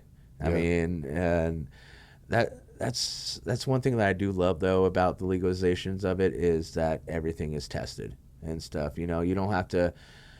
You're not buying weed that you don't know what people sprayed on it and stuff like that too. I mean, that's when working at a hydro store and stuff, man. That's when I really became picky about my weed and what weed I was smoking and where it was coming from, because I would have people coming in at week 6 and stuff like, dude, I got mites. You got any Forbid? You got any Avid? Ooh. And shit? And like these people asking me that, and then coming back 2-3 weeks later, like, oh, dude, I just harvested. I saved all my plants from that mite attack and stuff. Here, dude, try some of my weed and stuff. I'm like, oh, sweet, dude, thanks. I'm gonna smoke this after work and stuff. Yeah. Literally just throw it right in the trash and shit. Like knowing that they just sprayed it with hella Avid and fucking Forbid and all the nasty shit out there.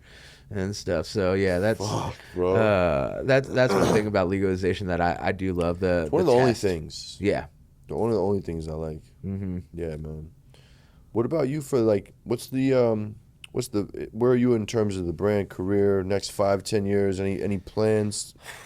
Man, I'm all about restarting and stuff, man. Yeah. I am right now where I am is where I was literally 5 years ago, and stuff. I've had to scrap everything I did for the last 5 years, and I'm rebuilding and stuff. So like I said, things are going great for me and my partners. We got delivery, distro, manufacturing. We got a cultivation coming online soon, and storefronts even coming on. Nice, dude. So I'm all about grinding super hard over this next 5 years and rebuilding everything that I lost and stuff. So I'm just gonna keep going, but I know I'm talking to other state providers and stuff like that. Going MSO? Gonna hopefully in the next year or so get into other states and stuff like that. I have some Michigan people, some Oklahoma people, and Washington and stuff like that too, that want to get me going and stuff out of state. So you're a very marketable brand, bro. You know, even though I'm a rough and tough guy, I'm a very kind teddy bearish person and stuff. Man. I'm very accepting to everybody and stuff, you know. So But yeah, I mean, like I said, that's cool. Looking man. like a mascot makes it easy and stuff. That's what I'm like saying. That, like you look. There's no denying that this guy's from the culture. He's been doing it. Like you look one of us, yeah, right? right. So that's so easily marketed in other in other fucking states, bro. Because I can't see any more big reds running around these other states. You know what I'm saying? Yeah. No, I haven't don't seen either. them. Like I said, it's so there good. might be some other big reds out there, but there's no big red with a fucking Viking beard No, like this. bro. Stuff, This kind of cancels you out. Sorry. Yeah. Oh man, that's fucking cool, man. We're gonna hop into some questions, man. I'm curious about, bro. Could you debunk any cannabis myths or what you calling bullshit on out there, man, in the cannabis world, bro? I mean the bamboozle's for real out there, dude. Oh yeah, dude, yeah, it is. like the renaming of shit, man. fucking people taking other people's genetics and they're just like, oh, I'm gonna fucking call this one whatever. I'm gonna call this pink runts. I'm gonna call this white runts. How many different colors of runts came out within the first 2 months of runts coming out to begin with? I was like, dude, that's not how this works. No, shit. That shit takes a fucking year sometimes to develop and stuff. So yeah, like the bamboozle's crazy and stuff. And that's I know like hash people do it all the time and stuff, you know. And like I've always been very against renaming strains and stuff. The only time that I've ever like really renamed strains in hash form and stuff is whenever I've taken 2 different flavors and ran them at the same time. Like I had homogenize them before you wash them. Yeah, no doubt. Yeah, so like we had a one of the flavors that we had just on our menu. We had a Sparky OG, which came from my buddy in Santa Cruz, which had a very lemony piney taste to it, and stuff. And then I took a cherry punch, and we had those ran together, and the flavor on that came out, because usually cherry punch has that sweet cherry taste to it, and this had that lemony piney taste to it. So when I smoked it, I was like, holy shit, this smells and tastes like a fucking Shirley Temple and stuff. So there you go. Yeah, so that's why I also I like doing like a lot of blended runs and stuff whenever running extracts too, because it could give me a little insight on what the flavor would be if I actually did that cross, instead of having to waste that whole year or whatever of, okay, I'm crossing this, and now I got the seed, now I got to grow it out and pheno hunt it and stuff like that. You know, that's a fucking long process and stuff. Bro.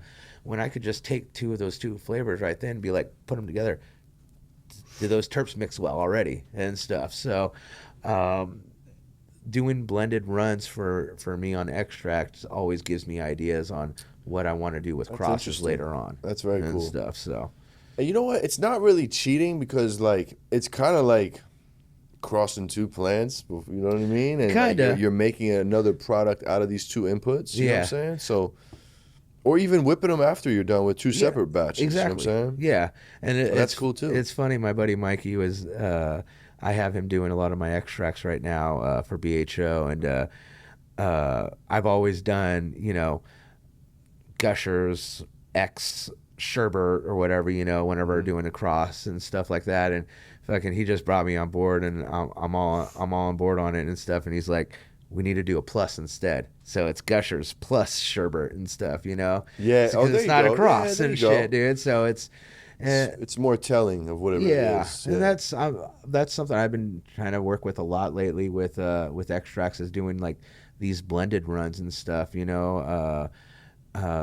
They do it in the wine industry and stuff, you know, rosés and stuff like that. Like all those different types of wines are, you know, sometimes 3 different types of wines blended together. So I've been I didn't know that. I've been doing a blend. I didn't know. Oh, really? Yeah, that's a lot of wines out there are actually blends of like a Chardonnay and a fucking other. I don't know wines, but I've seen these things and stuff from other friends that are wine nerds.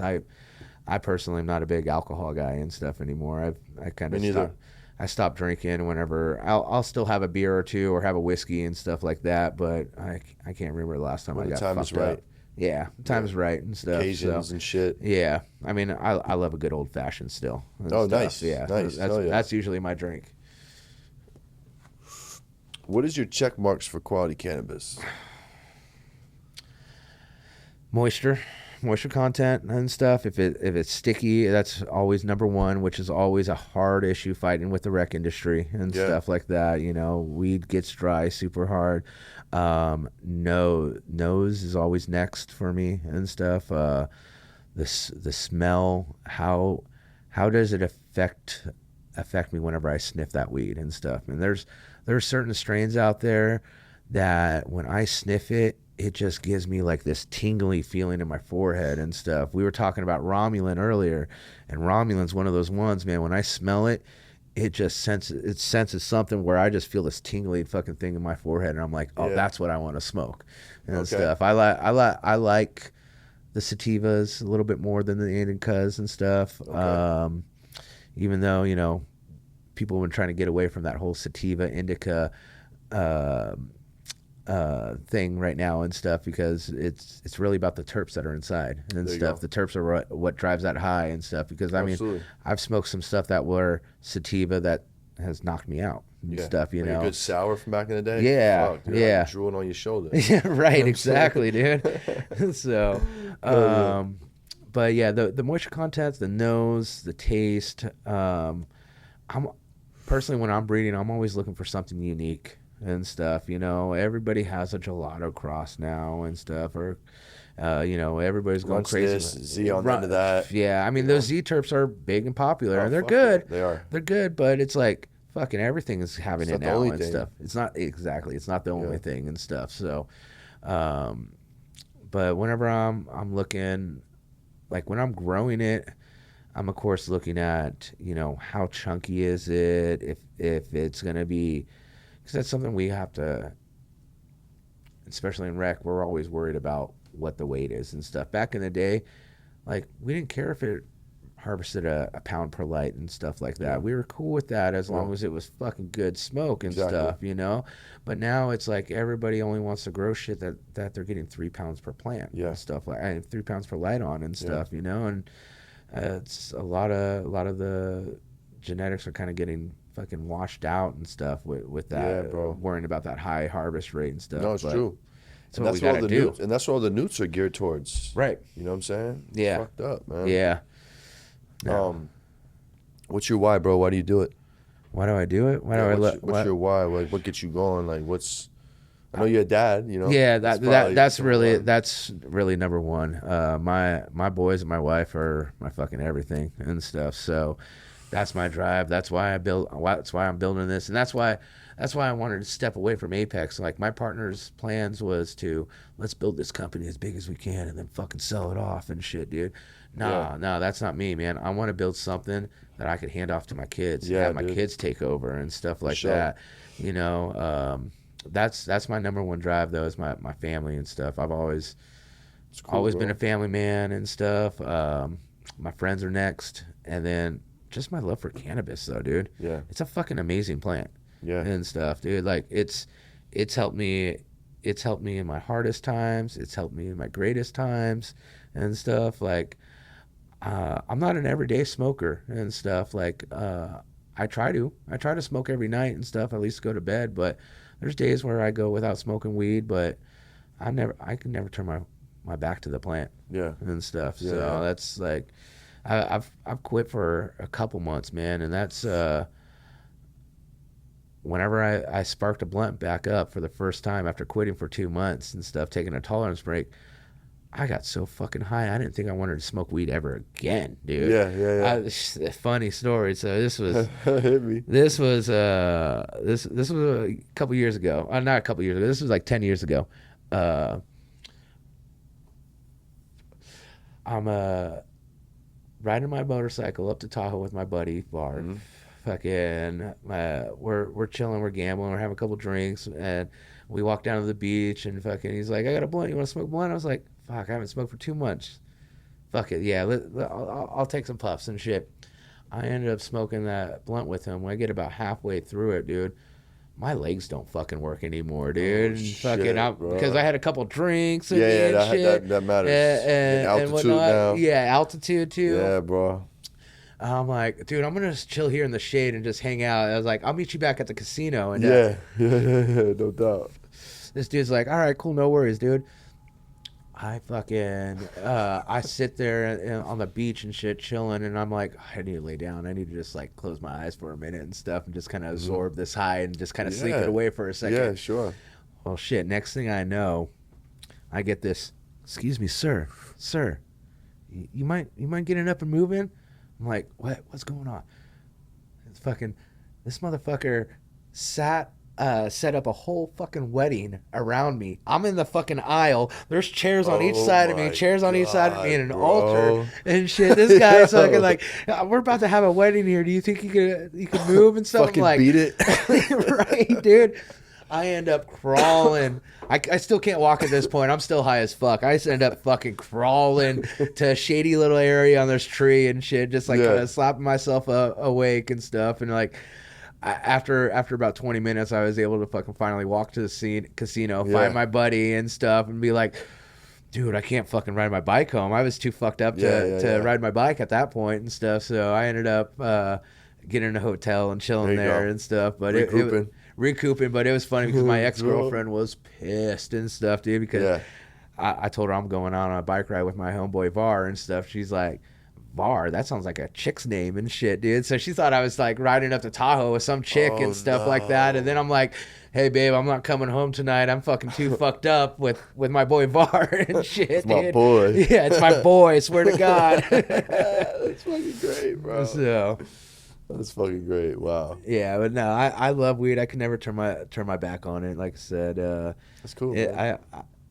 Anxiety will get you every once in a while and stuff like that. Yeah. I'll get you. Sometimes when I'm in public, I smoke like everywhere I go. Mm-hmm. And sometimes you just hop out the car stinking. You're in CVS, there's a long line. You're just like, oh, man. What's that smell? Oh, shit, it's me. Oh, God, I just feel so weird right now. Yeah. Man, I don't want to be around all these fucking people. Yeah. You know what I'm saying? So I get it. It doesn't happen a lot, but sometimes it'll get me. Yeah.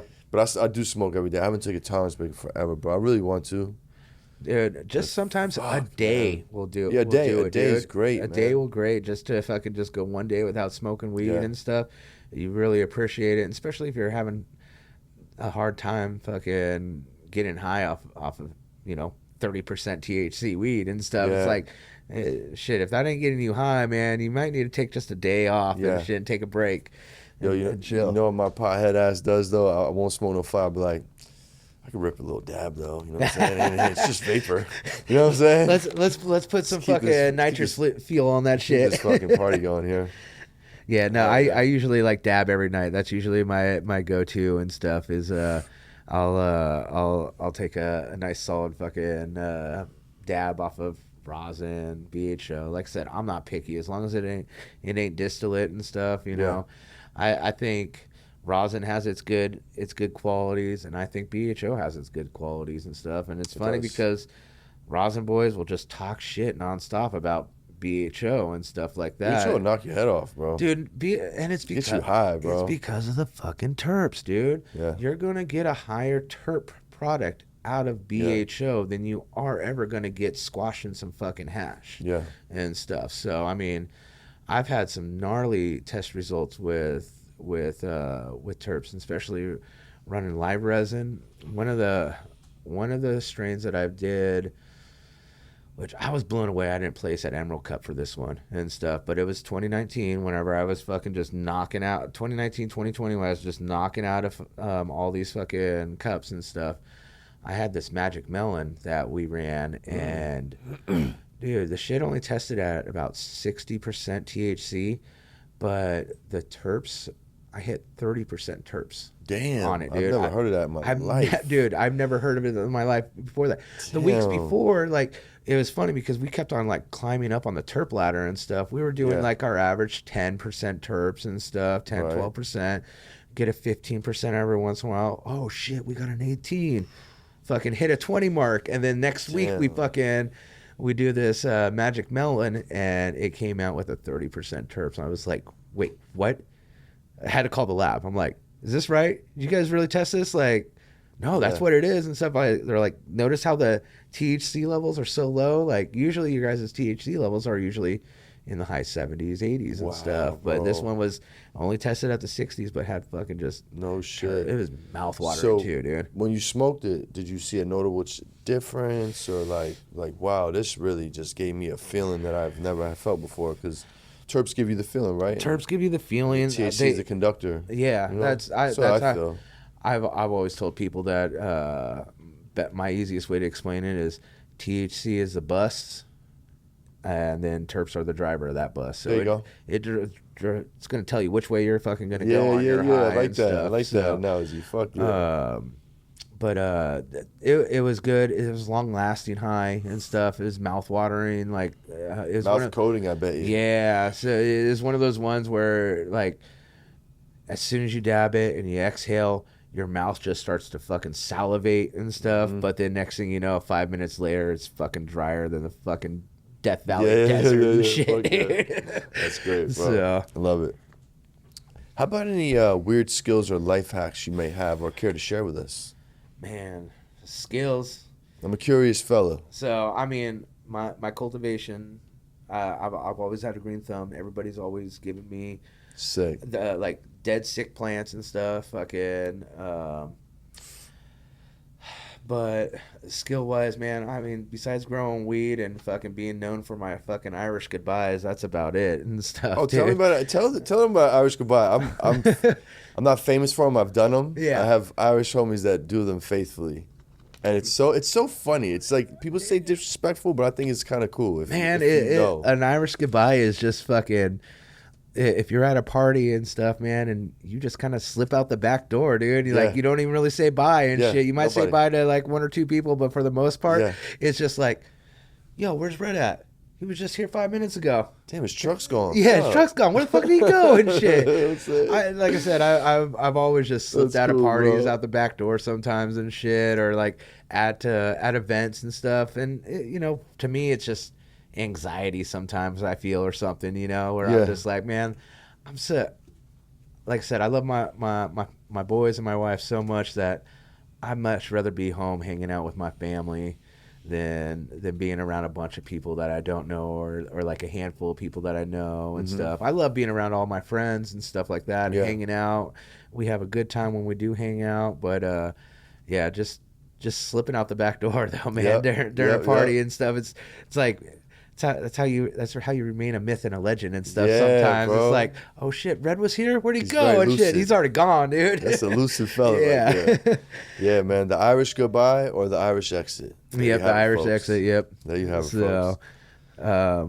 I don't have too many other. That's a good one, bro. That's a good one. It's never come up on the show. How do you like to consume cannabis? What's your twist? What's your favorite way? Oh shit, man. I like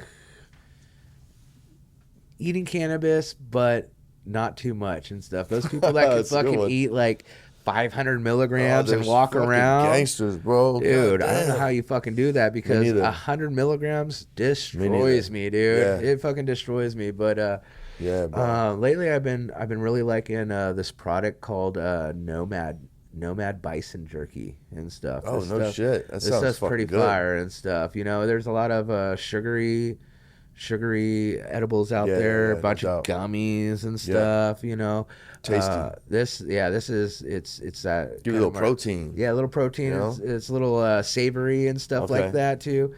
But when it comes to eating cannabis, the only time I heavily medicate myself is when I'm sick because I can't smoke weed. Okay. If I can't smoke weed when I'm sick and shit, I'm fucking. I never thought of that. That's a good idea, man. Oh yeah, that's all I do whenever I get sick and stuff. Because the fuck, dude, there's not a better high than fucking cough medicine and fucking weed and shit. Yeah, right. So ask half these rappers, right? That's why I know now that they have all those styrofoam cups, shit. Yeah. But no, like one thing I used to love. Eating where my homegirls have cupcakes and stuff, which I got a little trick for all you men out there with beards and stuff, and you feel embarrassed eating a cupcake in front of everybody else because you get all the fucking frosting on your beard and stuff, man. Bust it down. My trick here is you take the cupcake, all right, You rip that bottom part off. You fucking take that bottom part, fucking put it right on the frosting, turn that fucker into a sandwich. Now you ain't getting frosting all up in that beer, dude. Right.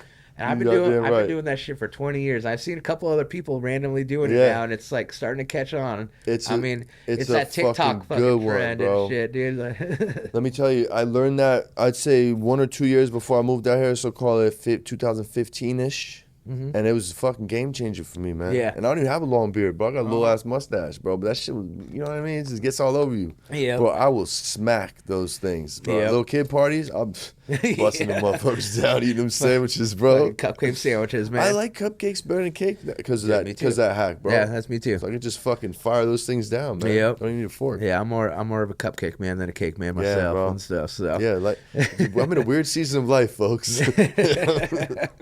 Shit. If you had a weed superpower, what would it be? Oh, shit. Could be anything. Weed superpower? Like when I got high, I would like get a superpower? Or no.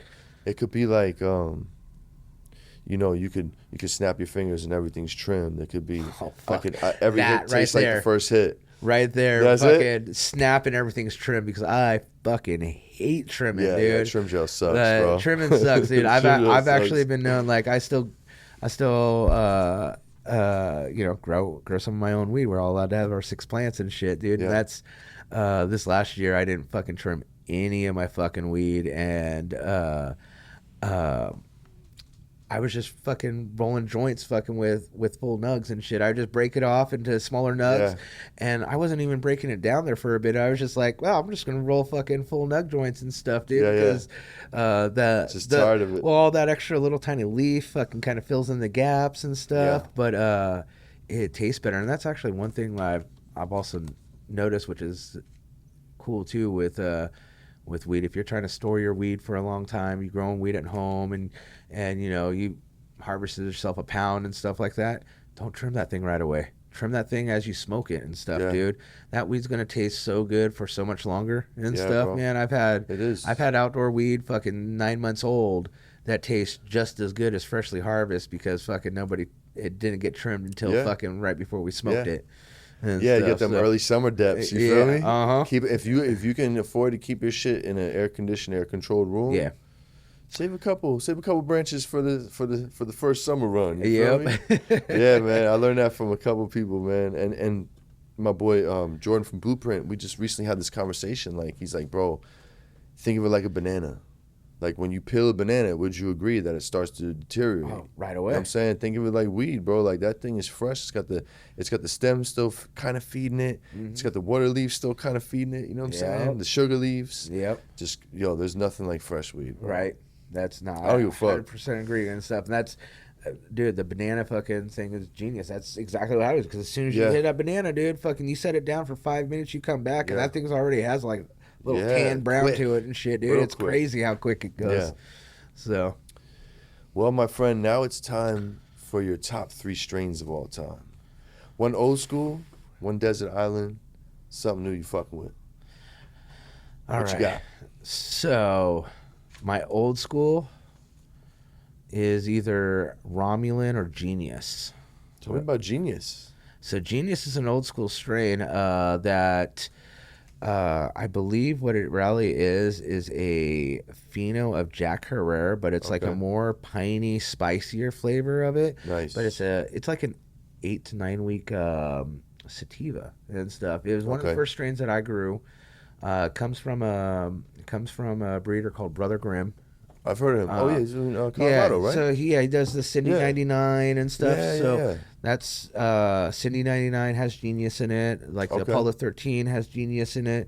There's a handful of strains that have that Genius in it, but finding like the original Genius and stuff, it's just They called it Genius too because this fucking plant did the exact opposite to you. Made you completely fucking retarded, dude. Shit. So like you would smoke. It was one of those strictly head high ones and stuff. Not really too much body high, but man, You're it just would like upstairs just going wild. Forget your own name high and shit. You know. Damn, I missed that one. Yeah, fuck. I got some crosses of it and stuff. I'm actually pheno hunting I took the Mendo Mango and crossed it with the Genius back in the day and stuff. This is like This cross is probably about 15 years old for me and stuff. Shit. It's when I did you still got beans? I still got beans of it and stuff bro. like that. So yeah, I feel like you got a lot of beans. I got a couple shoe boxes just filled and stuff, dude. Bro. Fucking with beans and stuff. I just can't help but fucking just keep crossing weed. Yeah. Like I said, you never know what flavor you're gonna get and stuff, dude. Yes, sir. So that's popping beans. I love it. Making beans, I love it all. Yeah. What you getting stuck on the island with? Ooh, for the rest of your life, bro. That's all you got. Fuck. That's so hard. It's a stressor. I get burnt out on weed after 2 weeks. I know. Stuff, something tried and true, bro. What's gonna smack every time? Grape ape. Grape ape? Grape ape. The original grape ape, man. That thing always put my dick in the dirt, dude. Grape ape, baby. Yeah, it tasted good. It tasted like Fruity Pebbles. Fucking, it was a good one. I would probably smoke on that one and stuff all the time. Something new you fucking with. Something new I'm fucking with. Ooh. I got some Trop banana seeds that I'm popping right now. Like I said, my creeps is always a favorite too. See, I like these more like sativa dominant strains. Yo, this is your answers. No right or wrong answer, my friend. I know. That's the thing. And you're a breeder and a grower, so that's a hard question for you. That's the hardest thing that I have about weed. It's like I can't ever. I don't want to stress you out, bro. But now I have a handful of seeds that I'm popping and stuff. But I've been fucking with a lot of the connected strains lately. The Root Boy, the Rocky Road and stuff. I've been fucking with a lot of those crosses out of them and stuff because I like they took some of their strains and crossed them with like some old school land races and stuff. So it's I feel everybody's crossing things with like your typical it's the same fucking lineup. So for reaching out to like old school land races or anything like that, like I'm down with that and stuff. Definitely. So that's the only way we're gonna create new cool shit. I feel like, you know. Right. Yeah, but those are solid picks. Yeah, I like it. That's what I think for right now and stuff. Like, but like my road soda too. That one's, like I said, it's hard right now. I'm doing so many right now. Testing. I know your mind's going all over the place. But hey, my old school favorite is that Romulan Genius, and then Grape Ape. Even though I'm a big sativa guy, that Grape Ape, it always did the. It didn't matter if I smoked that for 2 weeks straight and shit. It still fucking knocked me the fuck out every time I smoked it and stuff. So that's probably one I couldn't get old on. This one might be a tough one for you, or it might not be. If you could bring back one strain, what would it be? Probably my cream soda. My original. It was not hard. That was hard, man. You asked the public that got it and stuff like that. Yeah, man, that sounds amazing. Or that bro. Gouda. Those are the two strains that I wish I could bring back. That Gouda just had a funk of some nasty cheese. Nasty cheese, yeah. And I don't see a lot of cheeses out there anymore. No way. And stuff. Like nobody's really doing the cheeses and stuff like they were doing and stuff. So. And that's what it kind of sucks about rec and stuff is like so many people kind of stopped growing weed.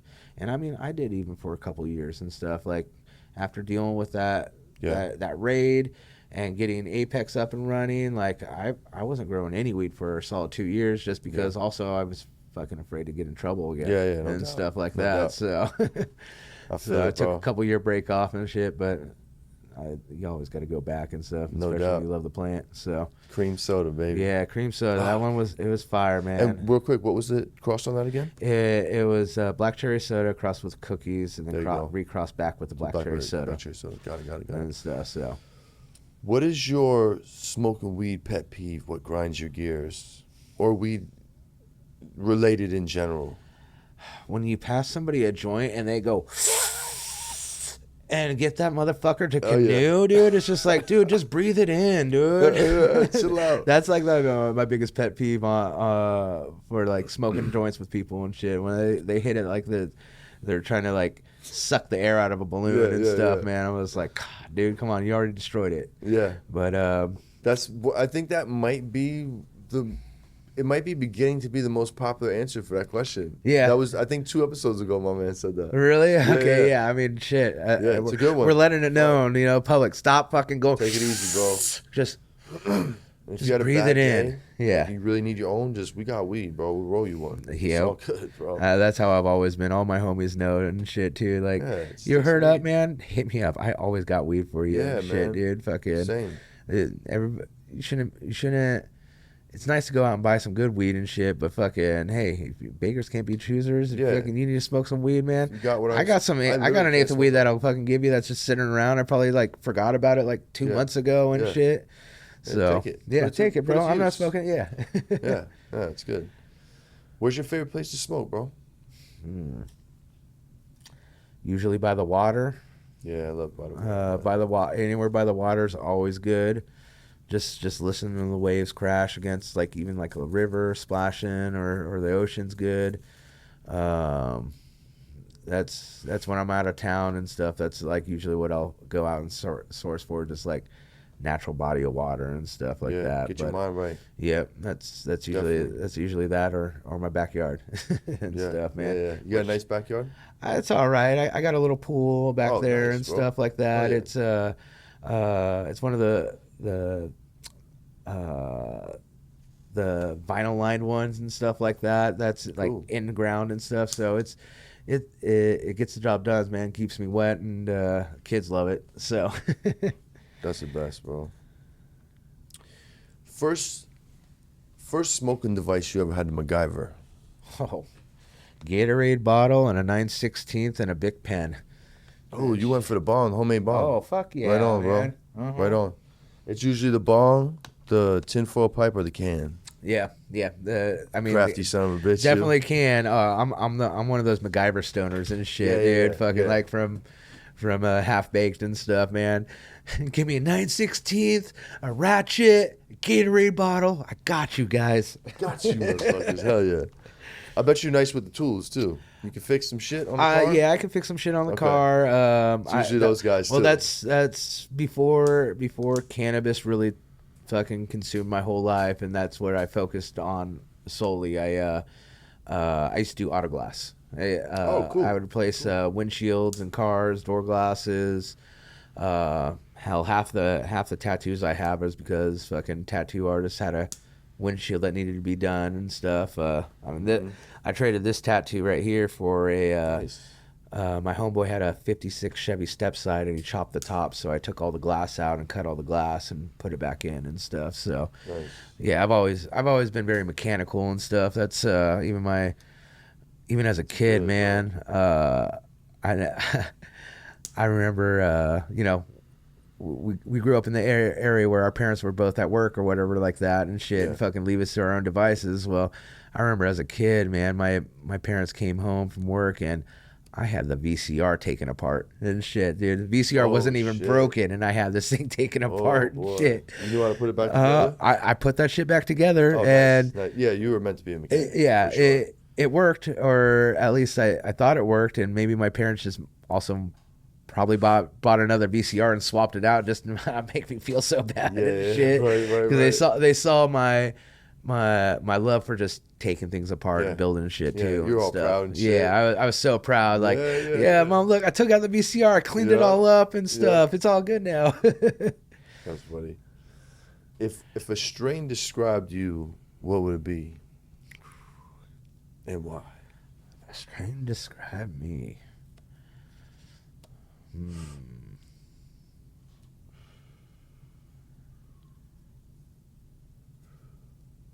Damn, I don't know what strain would describe me, because I'm all over the place. I could be a lazy teddy bear, and then I could be a raging bull too and stuff. Sour diesel. Sour diesel. Yeah. You're rolling with me, pal. Yeah. We're sour diesel. Yeah.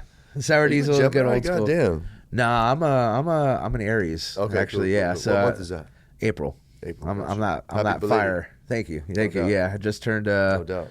42? Yeah. Yeah, boy. So nice. Yeah, we kept it real quiet this year and stuff. That's cool. 40's a big one, you know. You gotta kind of just chill after that, right? Right. Yeah. Exactly. Yeah. And I've always never been a guy to to really go wild and celebrate on my birthday. I've gone and had some wild celebration birthdays, but man, even as a kid, I always kind of I like the attention, but I hate the attention. Yeah. I remember my parents took me to Red Robin whenever I was a kid for my birthday and stuff, and it's like a tradition. I take my kids to Red Robin on their birthday. I go Red there Robin's still. Good, man. Oh, it's good. I love Red Robin and stuff, dude. The unlimited steak fries. Come on, bro. They have those out here, bro. Oh, unlimited steak fries with the honey mustard fucking dip. Yeah, for sure. Ooh. For sure. And I hate honey mustard fucking dip, but Red Robin's, you got it fucking dialed, dude. Ranch is fire too. Plug right there, Red Robin. I didn't even know they had them out here, bro. Oh yeah, no, yeah. Where's There's the nearest one? So I mean, there's one in Citrus Heights, I know. Oh, there's one in Folsom, I know. Yeah, okay, cool, so they're around and stuff. No doubt. But yeah, my parents took me there for like my 10th or 11th birthday. I went to the bathroom. I come back to the bathroom, and as I'm sitting down and stuff, I see the fucking waitresses and waiters fucking coming with the cake and stuff, getting ready to sing happy birthday.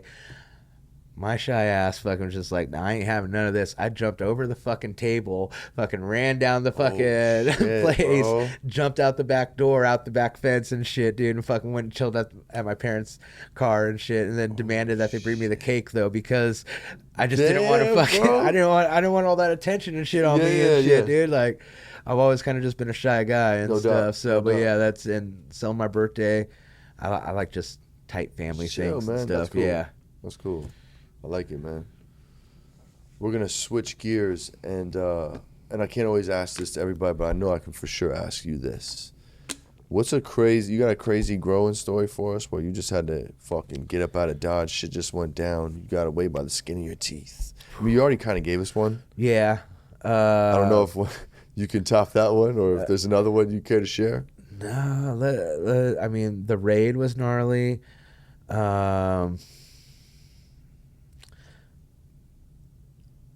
Trying to think of another one that I don't have too many crazy ones, because the fact that he was a smooth criminal.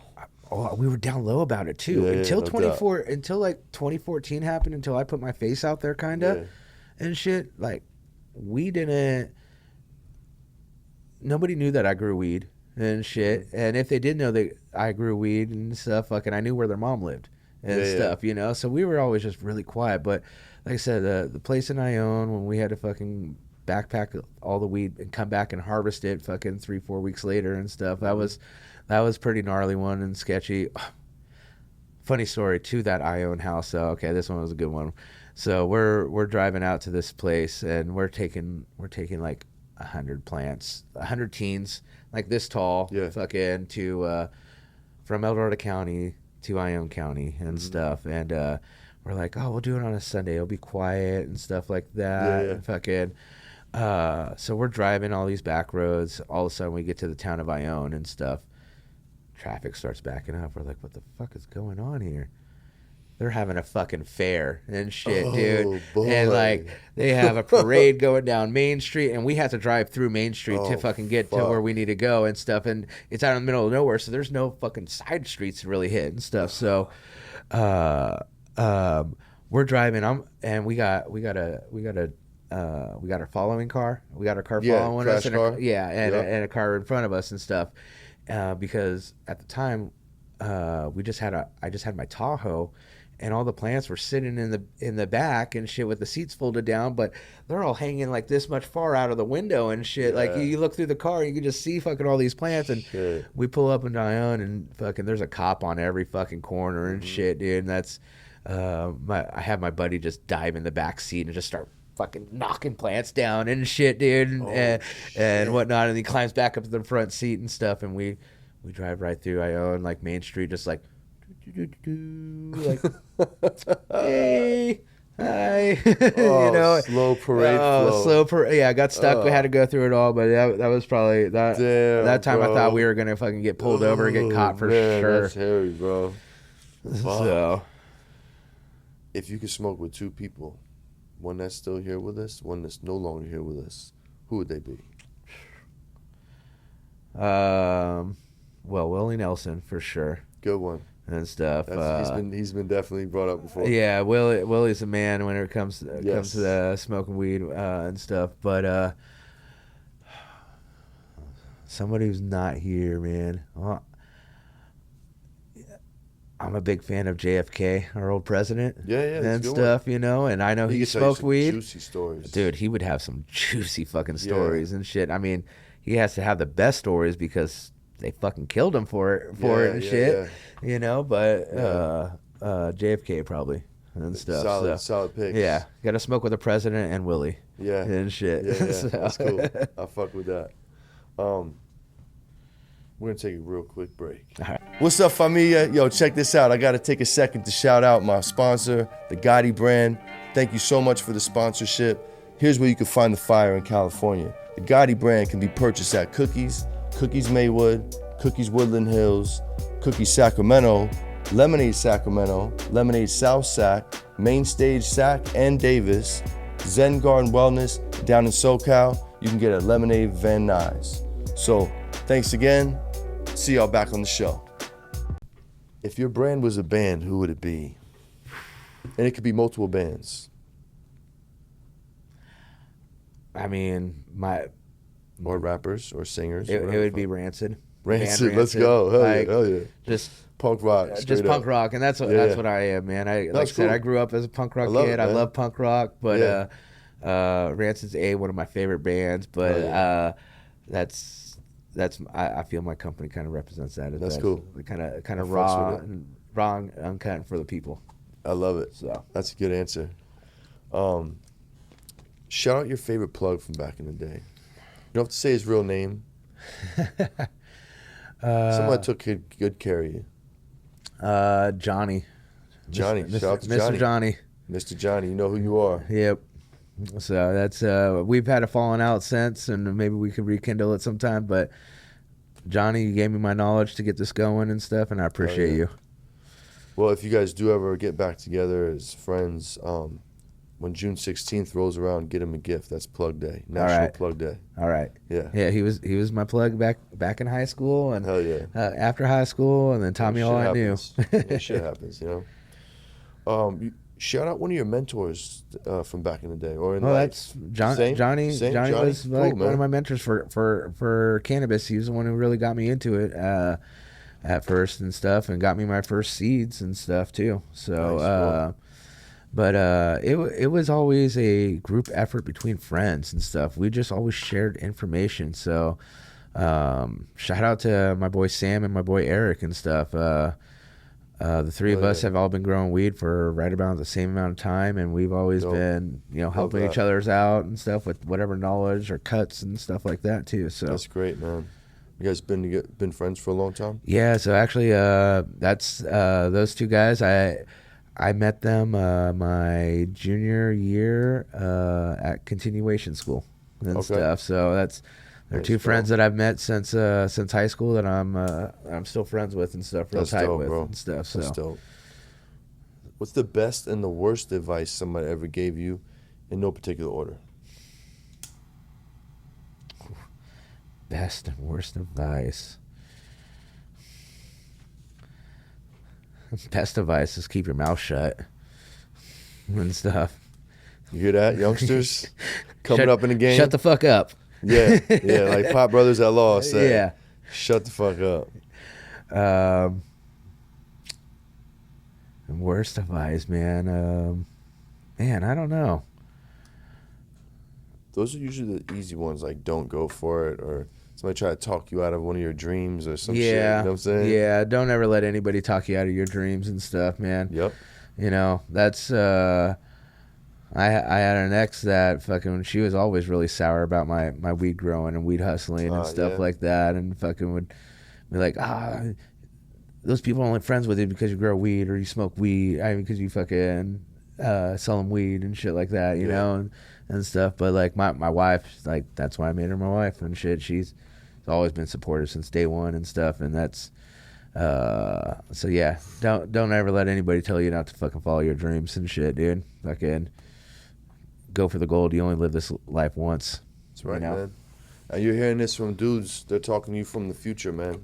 He's 42. I'm creeping on 40. Mm-hmm. That's a real thing, man. You start to really fucking think about that, like towards the back half of your 30s, bro. Like you gotta go for it, man. Just go for it. You're only gonna live this life once, man. Yeah. Fucking do whatever you want that makes you happy. Yeah, bro. And stuff. Hell yeah. Are you into psychedelics? A little bit, yeah. A little bit. So yeah, that's acid, shrooms. Like you ever like blast off? You got a crazy. Oh yeah. You got a crazy so I haven't story ever done DMT. Oh, DMT is a monster. It's actually funny. I have like 2 doses of it that I've been sitting on for a while, but I'm kind of afraid to fucking talk to the gods and stuff. But that's whenever I got raided. That was the one thing. I wasn't scared about shit when the cops came through, but that was one thing I was scared about is I had like 10 doses of acid sitting in my fucking shelf and stuff. That's what I was like, fuck if they find the acid. And I'm like, all right, now they're gonna fucking come after me for something hard and stuff. But I love acid. I love mushrooms. I'll usually eat mushrooms 2-3 times out of the year and stuff like that. Just to reset. Just get grounded. Yeah, get grounded and stuff. Reset my life and stuff. Like my wife, she takes mushrooms too, but she's literally never tripped. She only microdoses and stuff. She'll do like a little 1/4 gram, 1/2 gram at most and stuff like that. That's depending great, on the man. strain and stuff. But yeah, like we're big fans of it and stuff. I just don't eat them as much as I used to. No doubt. So. Same. I'm more micros these days. I haven't had a chance to blast off lately. I'm ready though. I went to Hall of Flowers and somebody gave me a chocolate bar and stuff. They're like, "Oh, you like the microdose? Just eat one and stuff." And I ate that one, and then I start reading the package and stuff, and I'm like, "Oh yeah, micro, 1 square and stuff." But then I'm like reading the bar, and it's a 4-gram bar and shit too. So and how many squares? There was 8 squares. Okay, yeah. So fucking. It definitely was a little bit more than a micro and stuff, and that's been always micro. Yeah, and that's why I always just prefer to just fucking go balls out and fucking just eat a handful of mushrooms and try to micro, because when you go to micro and you're like you're expecting to micro, but then you're not microing and you're doing it too much, then it's like it's too much and it's frustrating. Yeah, and shit bro. Like that. I didn't sign up for this party. Yeah, so that's whenever I go all out, I'll go all out and shit. But yeah, I had one funny bad trip, funny good trip and shit. Fucking, it was with my family at Disneyland. Oh, and stuff. Savage. So and my buddy gave me a couple mushrooms. I was like, sweet, I'm gonna take a mushroom every day. Just get a nice little trip on, one cap, 1 stem. A little guy. Yeah, that's not gonna fuck me up and shit. Yeah. Well, this is right whenever like people started more exploring the different types of mushrooms and stuff, man. And it was one of those albino penis envies, dude. Oh, they get you, bro. Fucking they mushroom slap. This big. Fucking destroyed me. I eat it with breakfast, and I'm like, all right, we're gonna have a good time at Disneyland. Fucking, I'm standing in Tomorrowland with my son and stuff, and we're standing on the ride to drive the cars and shit. and I'm like, they start talking about all over the loudspeaker. They start like giving you directions on how to drive the cars and stuff, and it's in English, then it's in Spanish. Then it's in Japanese. All of a sudden, I'm thinking everybody's fucking speaking Japanese around me. I can't understand fucking shit. I look over at my fucking 5-year-old son. I'm like, dude, you're going to have to drive this car today, dude. I don't think I'm ready to drive this car today. He's, Dad, I'm not old enough to drive cars right now. I'm like, fuck, all right.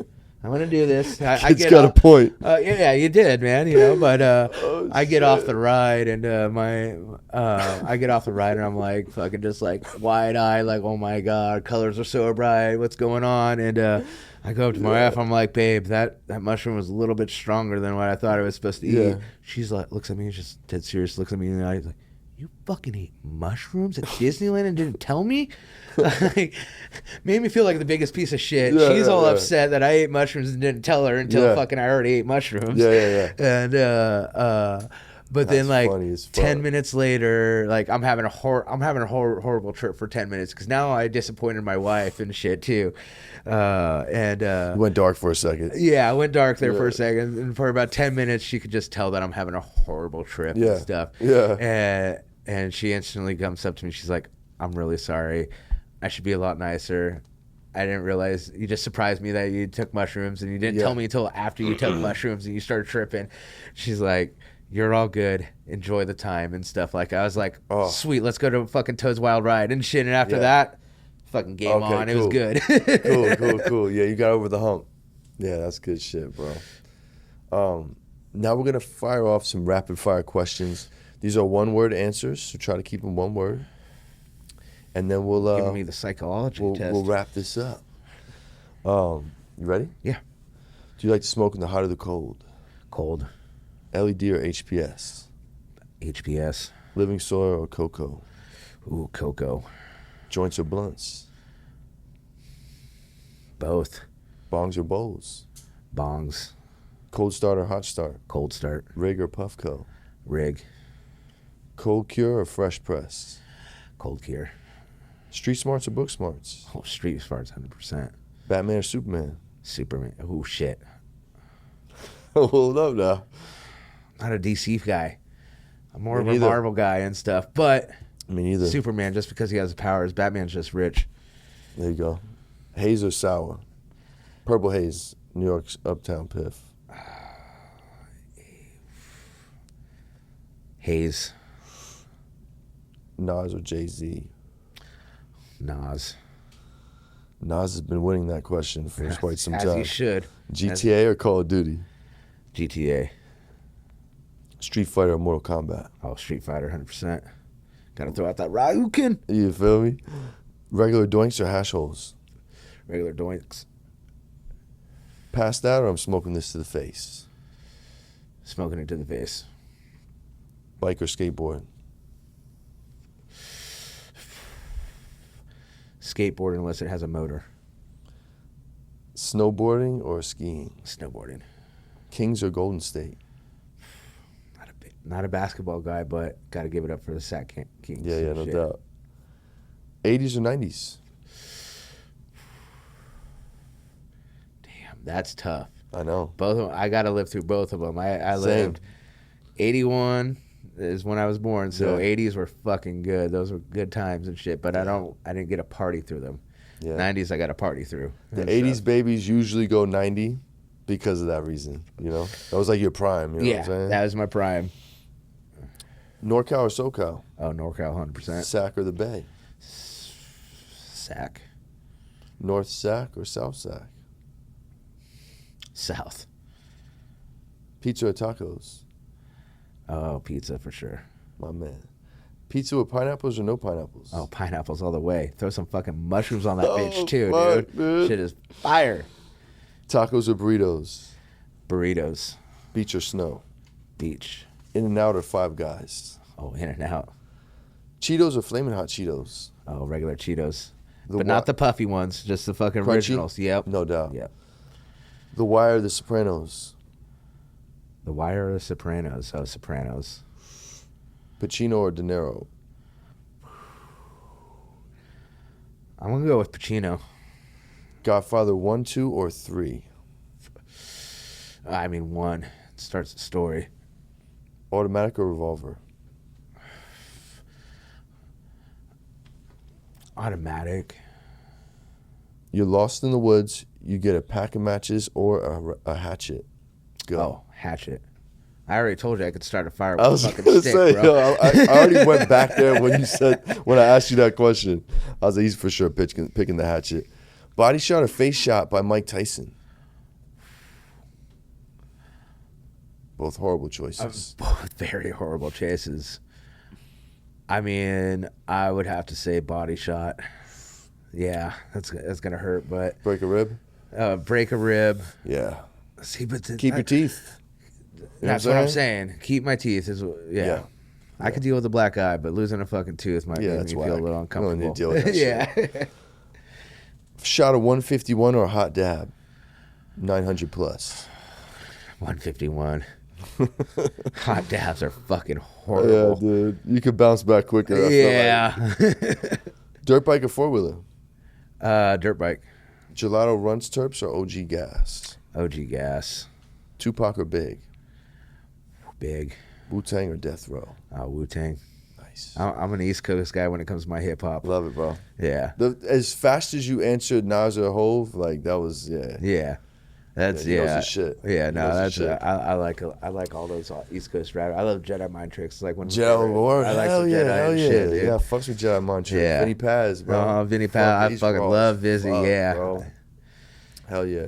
So before you get up out of here, do you care to share this fucking guy's story, where some wild shit happened?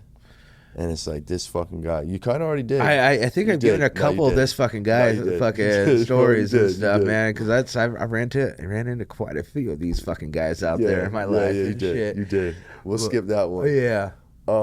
Before we wrap up, I always like to share with people the power of networking. How do we meet? And who do you know that I should get on the show? So we did cover that, how we met. Yeah. Shout out to Collective Branding. Shout out to Byron and the crew. Met you there. Yep. You know, just networking. I'm the networker. You know what I'm saying? No, for sure. And who should I get on the show, bro? Oh, man. You know, a lot of the growers that I know and stuff that should get some love out there are usually the guys that don't have any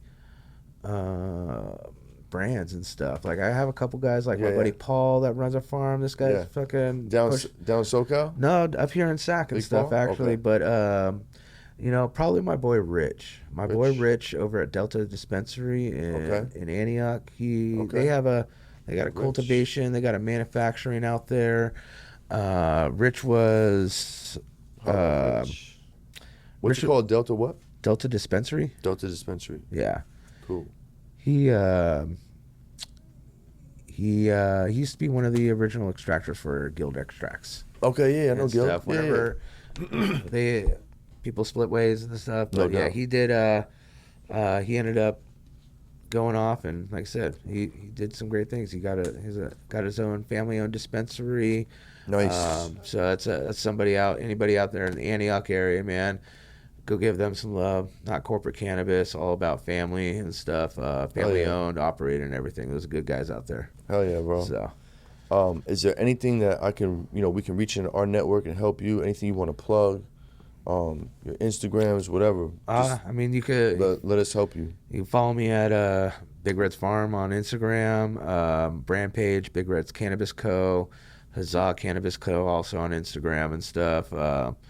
Viewer discretion advised on my personal Big Red's Farm one though and stuff. I might make up some people upset with some shit. I just like pulling shit at fucking what it is and stuff. Yeah, you know? So just a straight shooter, folks. I'm a straight shooter. Feel free to unfollow. Yeah. If you ain't fucking with it.